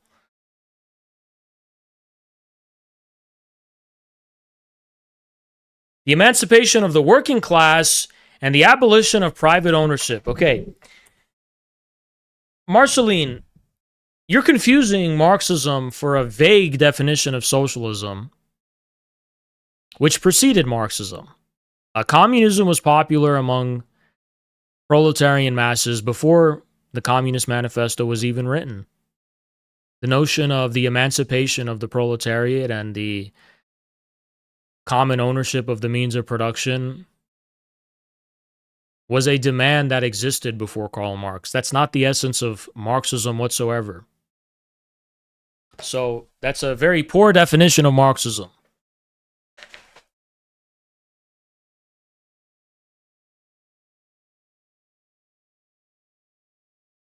Jackson Hinkle, why? Because you said bigoted things. Oh yeah, because Nazism equals bigotry, right?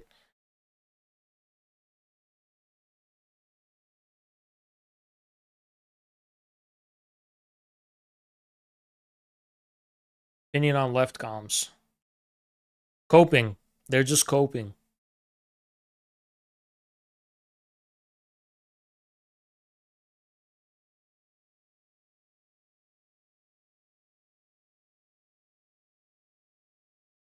Io, Sneeko is his own man, okay? I don't know why you keep telling me about Sneeko.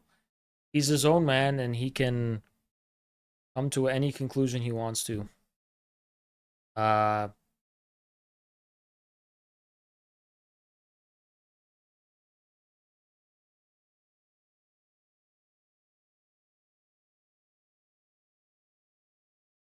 Jackson, also being homophobic is crazy.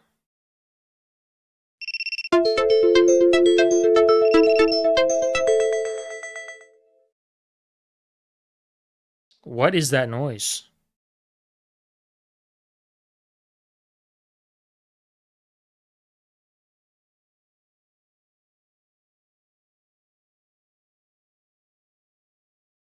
I genuinely don't even know what that is. Go ahead. Yo, what's up? Um, so have you ever heard of Ensterm accelerationism and neo-libertarian flangism? What's the first one? Ensterm accelerationism and Oh, neo-libertarian no, I've never flangism. heard of that.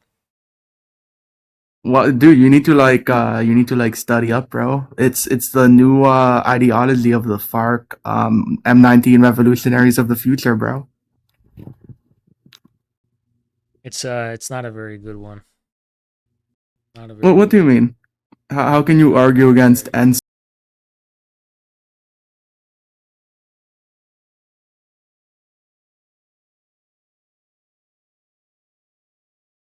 Says the dingus.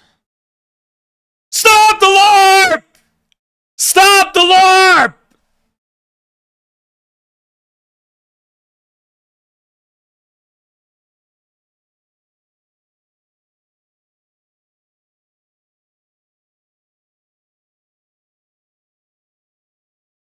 If you are an internet leftist, you are a LARPer. By default, you're a LARPer. You're LARPing. You're pretending. You're very loud about how much you're pretending, but it's really exhausting at this point. How do I be a real leftist?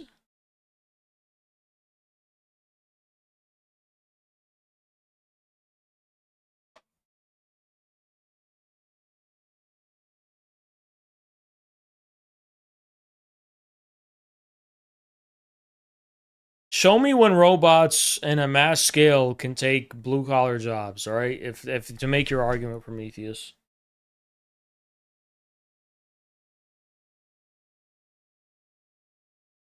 Deng is a social democrat.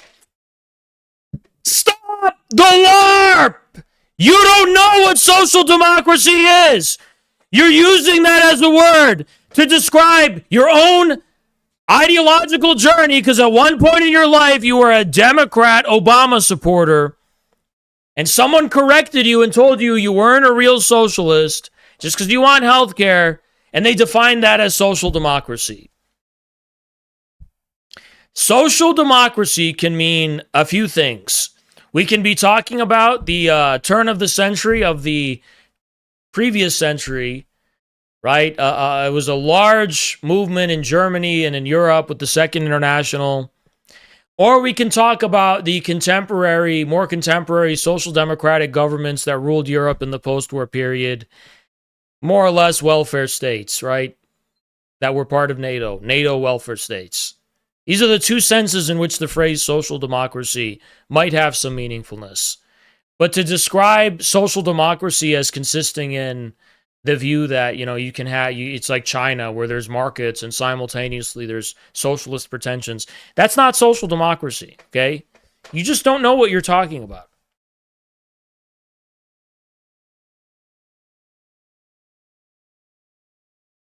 ACP is social democracy because they don't immediately abolish commodity production. I hope you're joking or you're like pretending or something.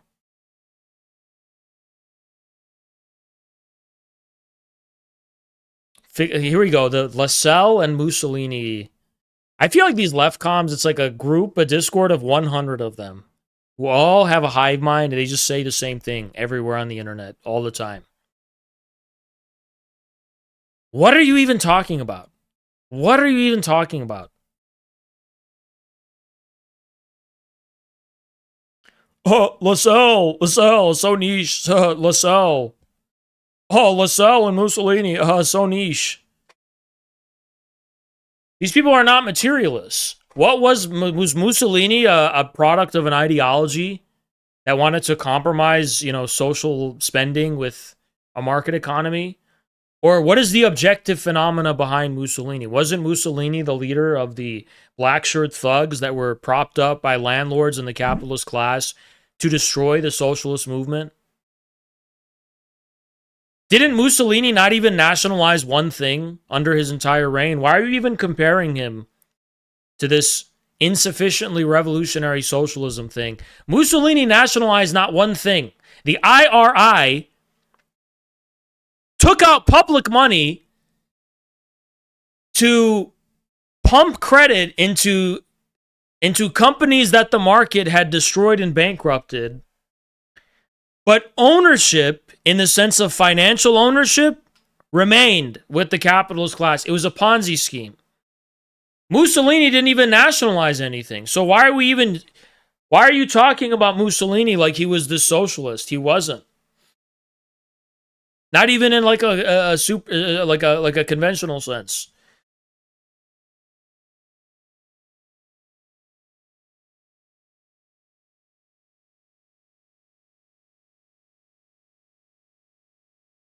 Mussolini nationalized a lot. He nationalized basically nothing. The IRI did not nationalize anything.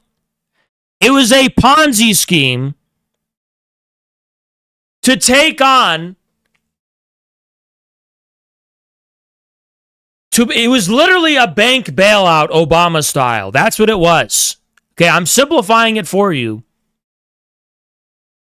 But the shares that were owned by the IRI were not to be owned by it indefinitely. It was to get these companies, which were bad collateral for the banks, fix up the companies, and then give them back to the private banks. The state took on these failing companies because the bank's ownership of them gave them bad collateral. Like, you don't even know what you're talking about. Marxism rejects all religious beliefs.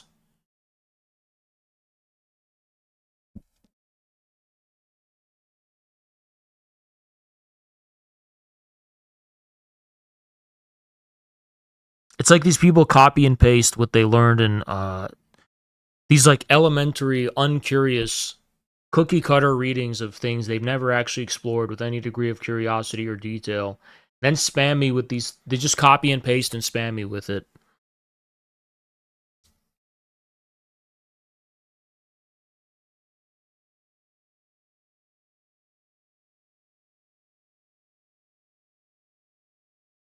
I'm not going to let you on if the thing you have to say is that I need to talk to Sneeko. If Sneeko wants to talk to me, he can speak to me. And if I want to talk to Sneeko at a given time, I can. But right now, I'm very busy, right? And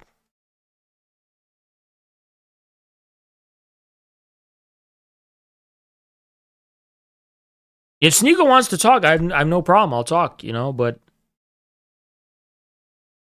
I'm just not the type that just follows people around and asks them to talk to me,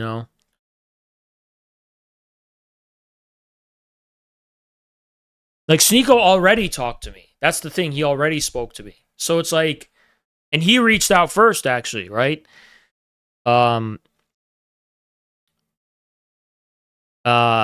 like, it's just like, I'm not built like I'm just going to keep bothering someone and, harassing them for clout. It's just not what I do. I don't feel entitled to anyone's clout, You need to understand how I'm built. There's a reason why I'm here in the way I am. It's like I'm not built that way. I don't beg people for clout. I just don't do that.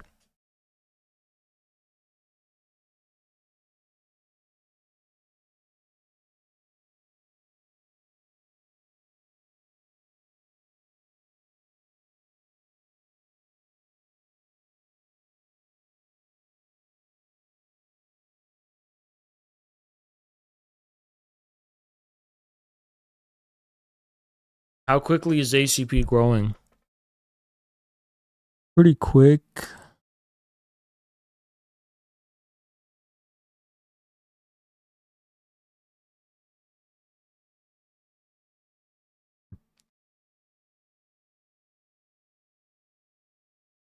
We don't know where to go.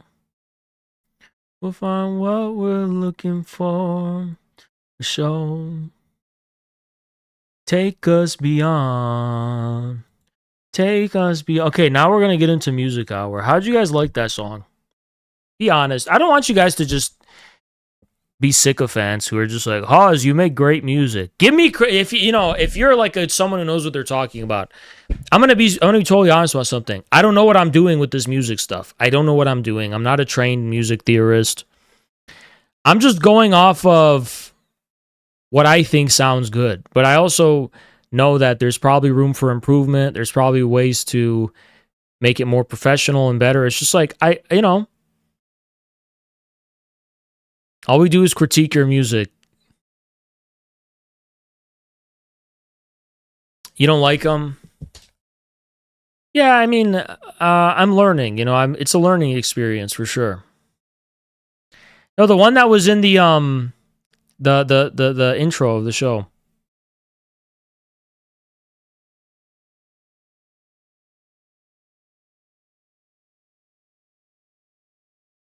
Tempo should have been higher, faster. I do have a faster version. The opening song, the one from today, right?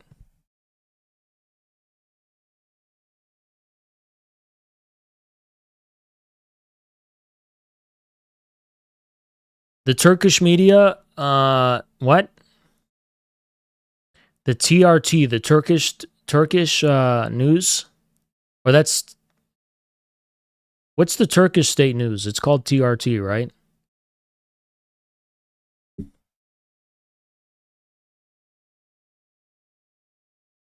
Testosterone. What? Oh, you're talking about that looks maxing stuff. I'm gonna get an ACP to. All right. I thought you guys would like the infrared song. Nothing compares to the slow infrared show theme song. You mean the Kanye song or the Wally Wire song? This song.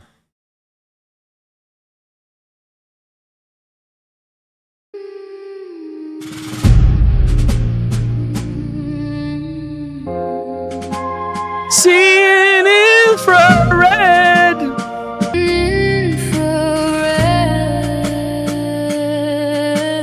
This is a faster version.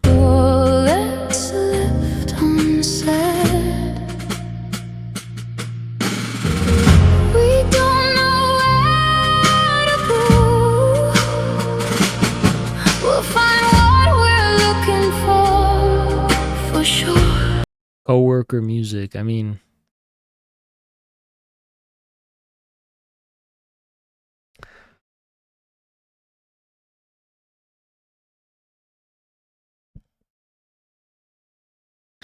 I like it. It's not my usual style. I'm starting to learn, guys. I'm learning. Soon I'm gonna move away from having any help with AI. I'm just gonna use the DAWs, right? But it's nice because the studio, it lets you see the music on the timeline and it lets you mess with every single aspect, the beat, the tempo, the vocals, everything. You can arrange it, and it's like I'm just kind of learning, you know?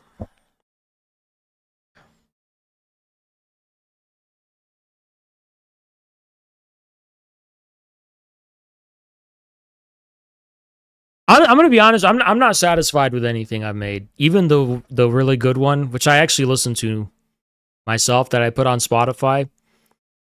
I'm still not satisfied. It needs more polish. It needs more. There's something missing clearly. Like I want perfection. You know.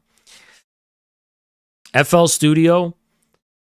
Yeah. Soon I'll learn. Not soon. I mean, eventually, one day. You got to lock in. I just don't have time for this music stuff, but I love it. I don't have time for it though, but I do love it. Are restaurant cooks proletarian or are they unproductive? Well,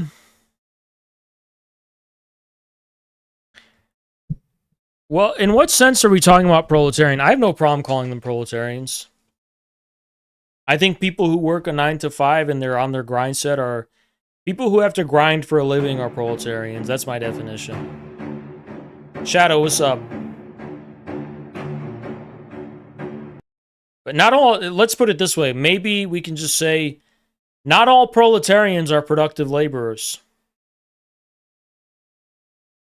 Proletarian is working class. Yeah, they're working class for sure.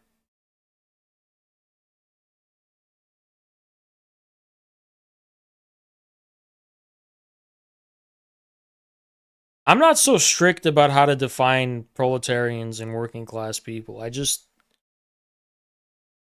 I find a lot of the times when leftists decide to evangelize among workers, they tend to do so in ways that don't have to challenge their own discursive bubbles and step out and have any self-reflection. That's all, you know. Prometheus, proletariat doesn't exist. Industrial automation and AI abolished them. Dude, I get that you're saying this, but it's just not true.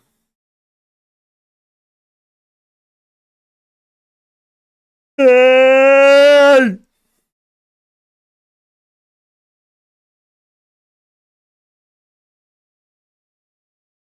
Xiaoping or Enver Hoxha.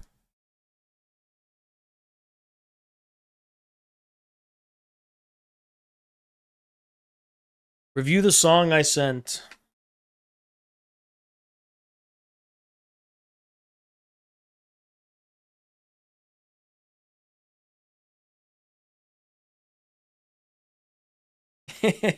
Carlos made a song now. Alright, I'll listen. I hate it already. I don't like this at all. I don't like this country stuff. Forever. Friendship and labor, our mighty republic will ever endure. It's kind of good. The great Soviet Union will live through the ages. The dream of the people, their fortress secure.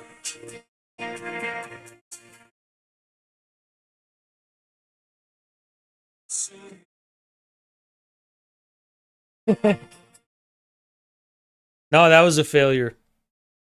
That was because it has to go. No, it was a failure. I'll tell you why.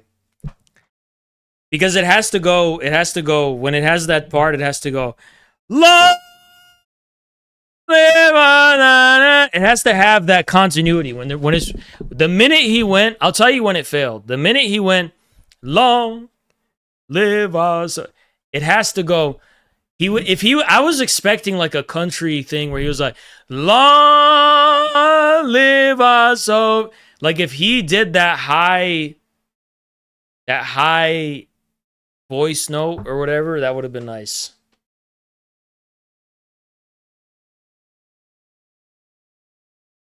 You got to have that part. That was coming. I was listening, Carlos. I was listening to it. Ay. All right, let's see.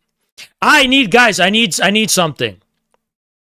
I need the original Suno link to the original Allah Cosmos Xi Jinping because I want to make a mix. I want to mix the original Allah Cosmos Xi Jinping and make it perfection. I want to make it perfection. I can make that song perfection. I just need the link to the Suno. Whoever has it, put it in original content. Where is it? Where's the original Suno link to Allah Cosmos Xi Jinping? Secure. Long live our Soviet mother. No, it would have to go. Long live us. Like, it didn't do it right. Soviet mother. land built by the people's mighty hand. Long live our people. Now his voice is terrible. United For this part, it's like he needs... It's not... and free. Long. It's not... It's not something I like.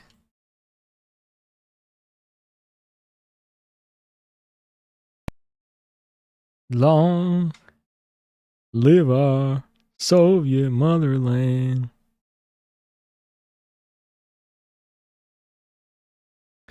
Ooh, eh. Da, da, da, da, da, da, da.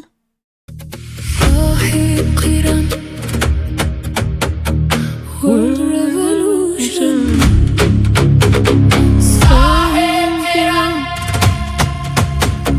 World revolution. I will put this on Spotify, but I want to make it perfect first. I don't feel like it's perfect. World revolution.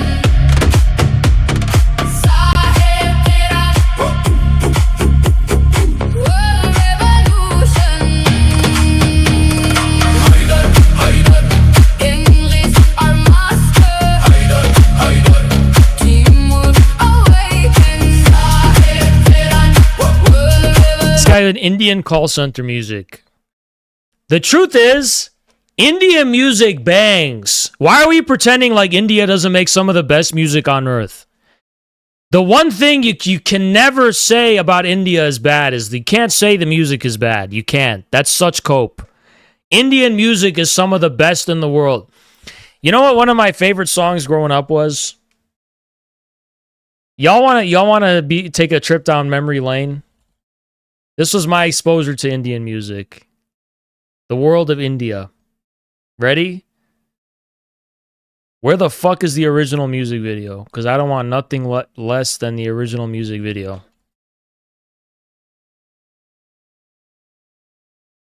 This was my exposure to Indian culture.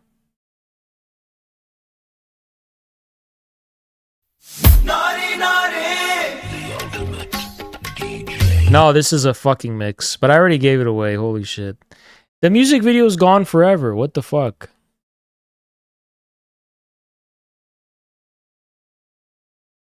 I guess the music video is just gone. Forever.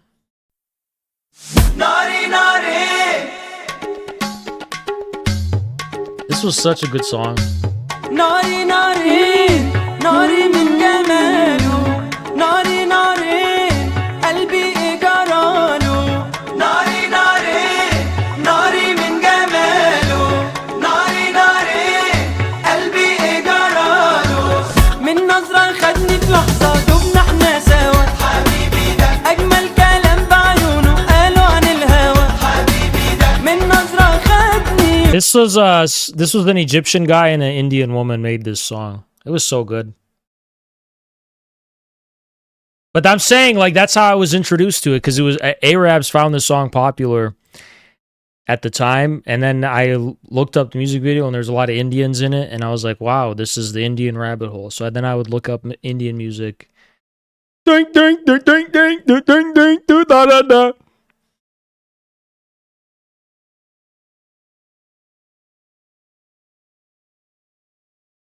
ودبنا احنا سوا حبيبي ده أجمل كلام بعيونه قالوا عن الهوى حبيبي ده حبيته وعم.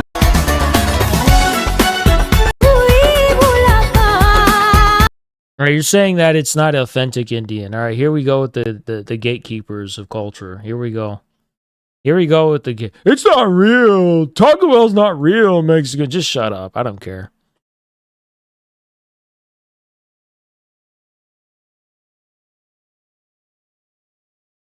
It's not real. Horizon, go ahead.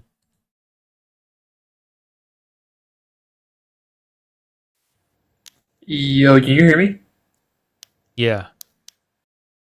Alright, cool. I'm 24 for TikTok purposes. Are we just talking about Marxism equals Islam, or can we talk about I like immediately just said I'm 24 for TikTok purposes. What does that even mean? So you're what? You're a child? Get out of here. What the hell?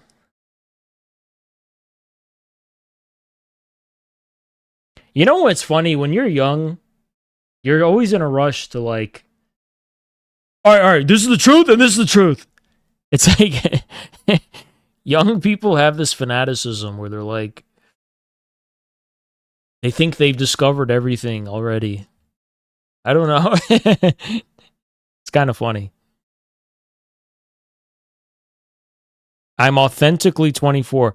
Then why are you saying for TikTok purposes?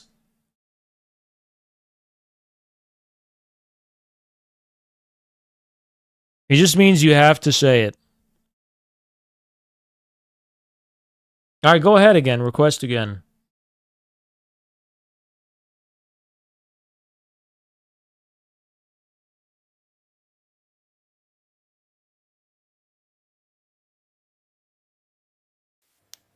Okay. Yo. Yes. Are we just talking about Marxism equals Islam, or can we do like communism broadly? Anything.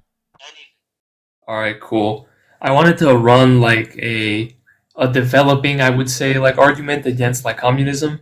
Would this be cool with you? Mm-hmm. All right. Just like to summarize it, the critique is going to be that communism is described as a evolutionarily unstable state. All right. Okay. Now, evolutionary instability means that it's a specific state that will deterministically regress into a system that does not contain it. All right. Mm-hmm. Are we? Are you good? I don't want to like ruin your mood, bro. When you stop babbling, you just mean to say it doesn't work, all right? That's all you're saying. Well, it doesn't work like long term. It won't persist. Okay, so you're saying it doesn't work. That's your argument. Sure. Okay. Am I like actually like getting you in a bad mood or something? Okay, look.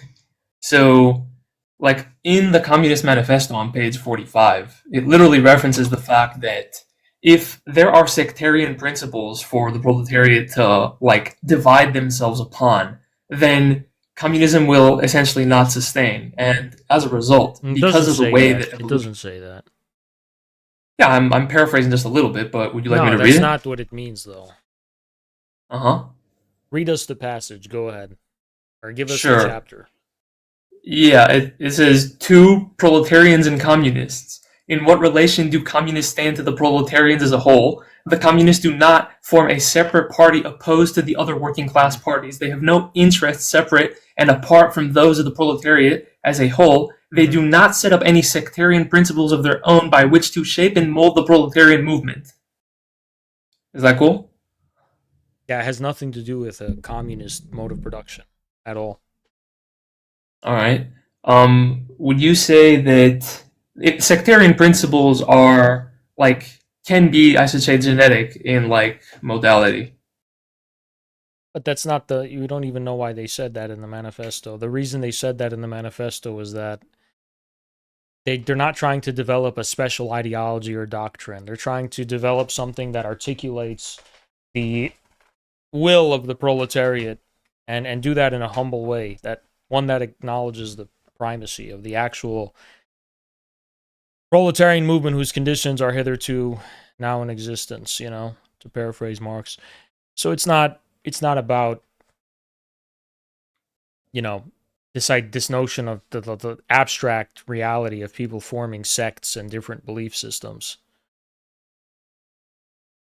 All right. If groupings were to arise in a communist system for people to divide themselves on, does this not threaten the perpetuation of the system?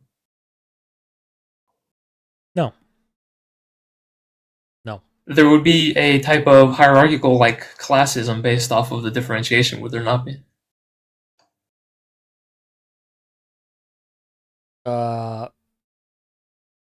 Based on people adopting collective identities arbitrarily, that's not where classes come from.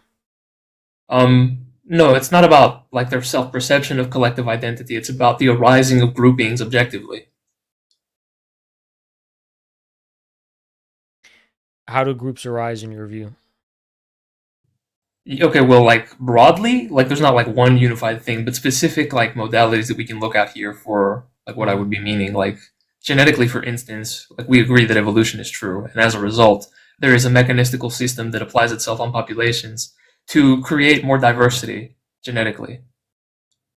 So it's all just biology, huh?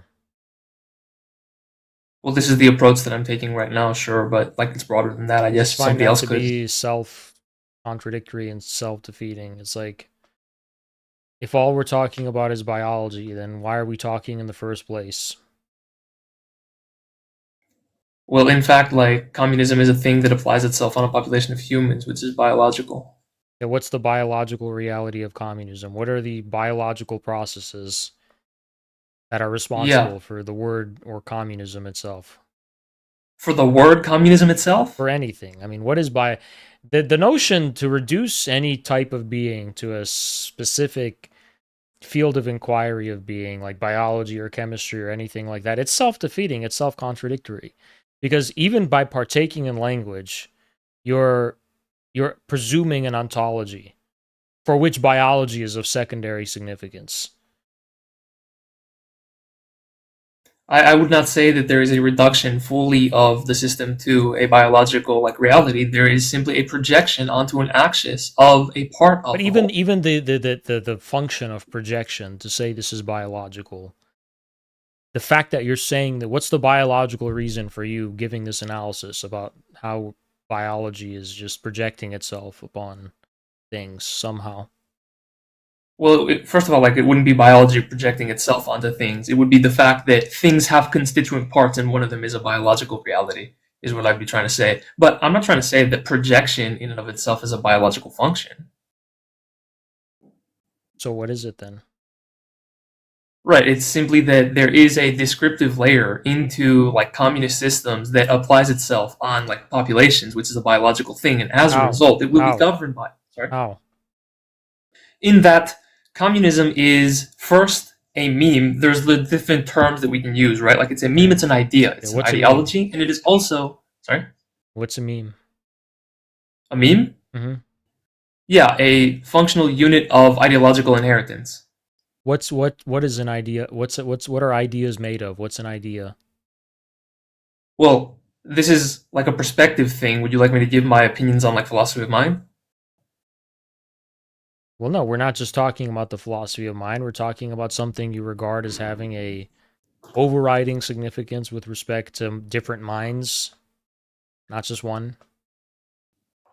Yeah, so like ideas would be I take a form of identity in functionalism. So ideas would be something that is evident through matter, specifically like neurons interacting, but of course there's always the possibility of a broader definition. So of the ideas future. are configurations of neurons. Yeah, indeed that's where their identity is. Why stop there? Stop there? Aren't You mean not neurons to subdivide it further? configurations? Are neurons configurations of anything? Yeah, neurons are in a configuration, yes. Of what? In like spatial terms. Of what? Of what are they configured? What are they a configuration of? Of matter. Okay. And why is matter configured in such a way so as to produce ideas like communism? Well, yeah, because there is a mechanistical mathematical system of laws that determines how moments interchange. Break them down. How do we go from Well- matter to communism? How to go from matter to communism? Uh-huh. I And thought you also, wanted me how to do we break it go down from the law. from matter to the ideas you have about matter's relation to communism? Both of those, please. Well, yeah. If the ideas have an identity with matter, then in fact, like having matter in specific conformations will yield the ideas. And the thing is that there is in fact like laws of physics and laws of logic that govern the way that the interchange of moments happens, How which do you would know? yield what we have currently, which contains How communism. do you know? Is at Can least you a name meme. these How do I laws? know which one? Can you draw How do I these know which laws one? out? Can you name them? Can you describe them? Yeah, like certainly we could, right? You want me to exhaustively Do go it. through all of them? Yeah, do it. Like Coulomb's law, like Newton's laws of motion, the law of non-contradiction, the like principle of sufficient Law of reason. We talk about the law of non-contradiction. identity. Law of non-contradiction. Fascinating. That's a feature of matter. That's very interesting. Indeed, I take it on an identity with matter itself. Yes, it's evident everywhere. Mm-hmm. And Is you've this like taken no time to think about any of this, or you've thought about it? Well, indeed, I try to ponder about it, yes, but You I don't see how that's ponder or do relevant. you think about it? Sounds like you're doing too much pondering and too little How thinking. how is pondering not thinking? Because when you say you pondered, it just sounds like you've had these thoughts in the shower, but didn't even think about how consistent they could possibly be with respect to themselves. Like, for example, if it's true that everything is just a configuration of particles or something, why have a debate? What's the point? Well, here I think you're using like loaded like language here. It's not like we have a choice in the matter. If it is deterministic, then it's actually like occurring out of necessity So why debate? This is my necessity. because there literally is no way not to. But my brain made me have this position, so why are we debating? Right, precisely. You just explained like why we're debating, and then you asked why we're debating again. It's like you just answered yourself. Why debate? I mean, how could your view explain the possibility of debate? It's a better question. Here, I don't want to burden shift, but the retort pretty much just is how not debate. Well, if ideas are just a reflection of neural configurations and that's that, then there would not need to be a negotiation between different neural actors or whatever. They would just seamlessly adopt what they do because their neurons demanded it. This is false. There would be a strict necessity here for their confirmation in the way that they are and the way that they will project themselves in the future. Why? Because there are laws of physics and laws of logic that govern the way that moments interchange. That's not a direct response to the question. Which resolution would you like me to respond to with then?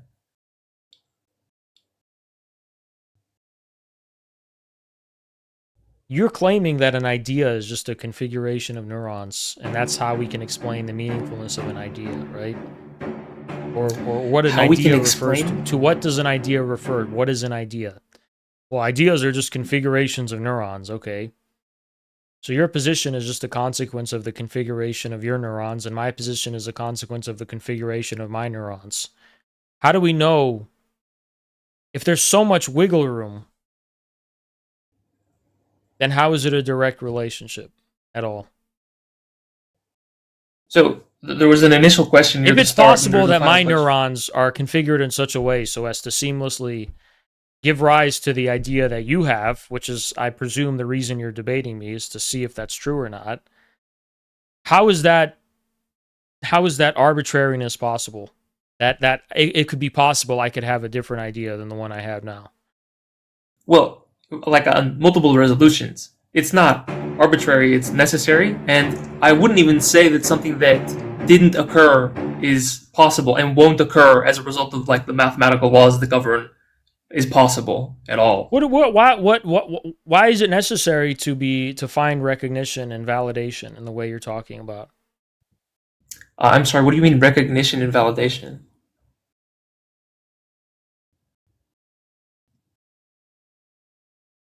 Can you not answer it?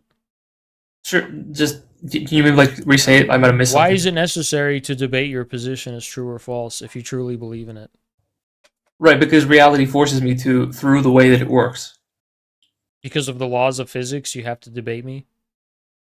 Indeed, this would be the case. It's just nonsense. I'm sorry. It's total nonsense. Okay, I mean that doesn't sound like very convincing, but I guess we have no choice, right? I guess so. I guess our neural configurations make it impossible. All right, impossible. Okay, but, sure. Thank you for your time. To broadly respond to where you're coming from, I think that you haven't given it enough thought. I think that you do it.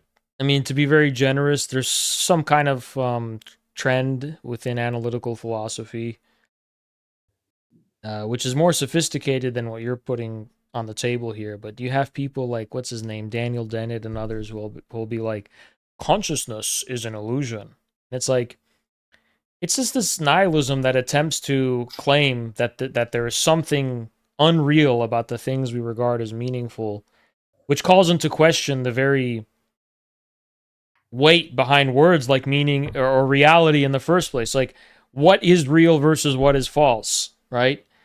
Is what is real strictly what we can measure in ways that excise the dimension of partiality we associate with the subject?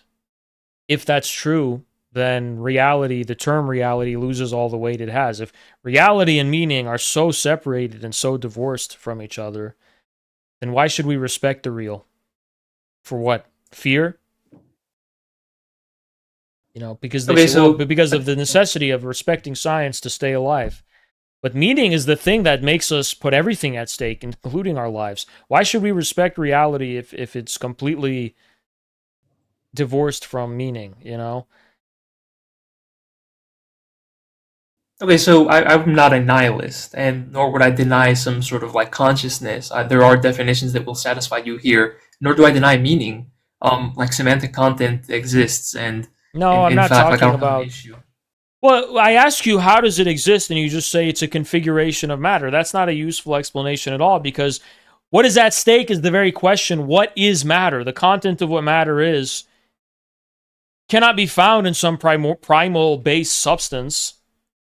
We're well past the ideas of the 17th century, when there were these fundamental particles and billiard balls moving in space, and that's matter. Matter is what we're talking about, right? So I'm asking you, what is an idea? And you say, well, it's matter. That's not telling me anything. What is an idea? Because your framework for understanding humanity is that it's just biology. It's just a series of causal, mechanistic determinations. But the problem with that framework is that to even speak of what matter is in the first place, at its most fundamental, you can go down the path of modern science and try to inquire upon the most fundamental possible particle or quote unquote building blocks of the universe, and they haven't done so with any degree of success at all. They've just found confusion for themselves. And so it begs the question of what is matter, and why should the direction of causality be the same thing as the scale between parts and the whole, right? The emergent property of the whole with respect to the parts is a clearly observed tendency and phenomena within nature, even by modern scientists.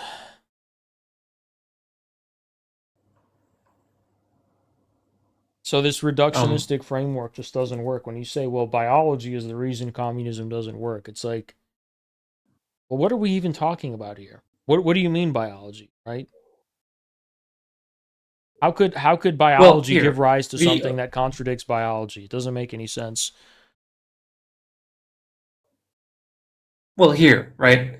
So the original point had nothing to do with my specific views on what reality is in matter. It had everything to do with a mathematical necessity. So even in a different framework, what What's I'm the saying, as long mathematical as evolution has necessity? been accepted, according to my own view, Yeah, explain mathematically why communism is impossible in the long term. right? Okay, I'm going to do this on the scope of resolution of the like biological stuff we were referencing previously, because in fact, do you want a different resolution? Is that what you're making the face? Can we All stop right. talking about resolutions and just get on with it?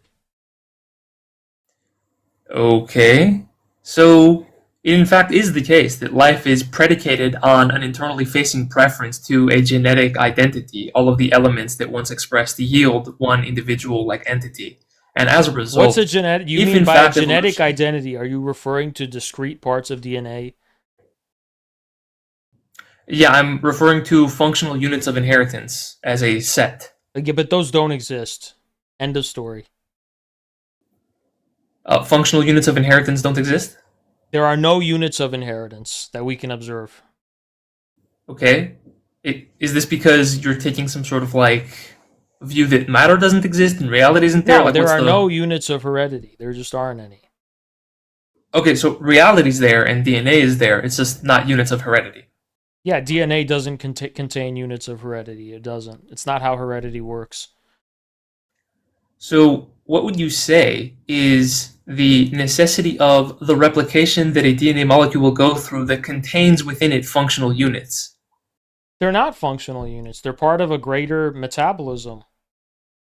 They have a function within Motivate that that. greater metabolism, but that function doesn't even apply to the direct coding for proteins. If it doesn't even code for proteins, quote unquote, and there's an interdependence between the DNA and the metabolic system, talking about heredity at the level of discrete units of heredity is totally meaningless.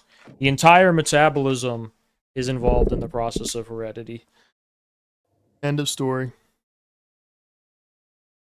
When you say end of story, are you trying to like tell me to get off, or do I get to respond? Like,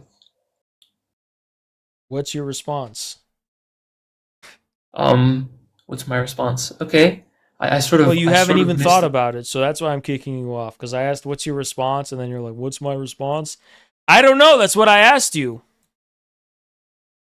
Exotericist, go ahead. Hello? What? Why do you say that Marxism is Islam instead of saying Islam is Marxism? Oh, good question. Because Islam comes before Marxism.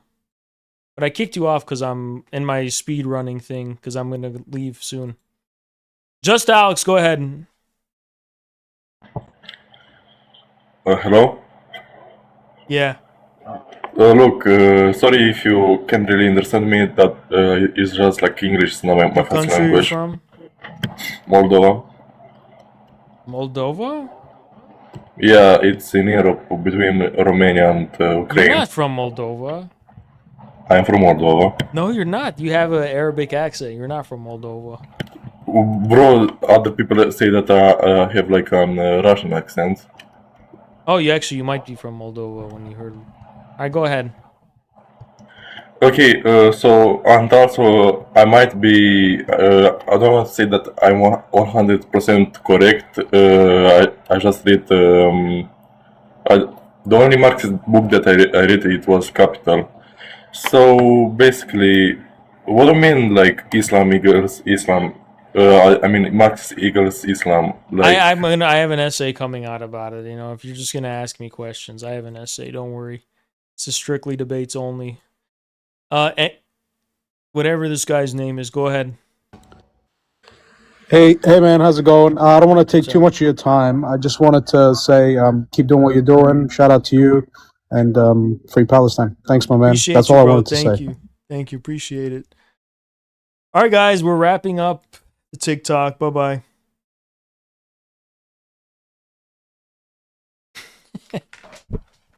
The guy who was like, the guy who was like, what was he? We could have a resolution to this.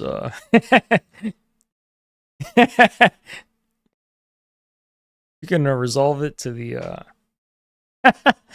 Anyway, guys, I'll see you tomorrow. Bye bye. See you tomorrow. Bye bye.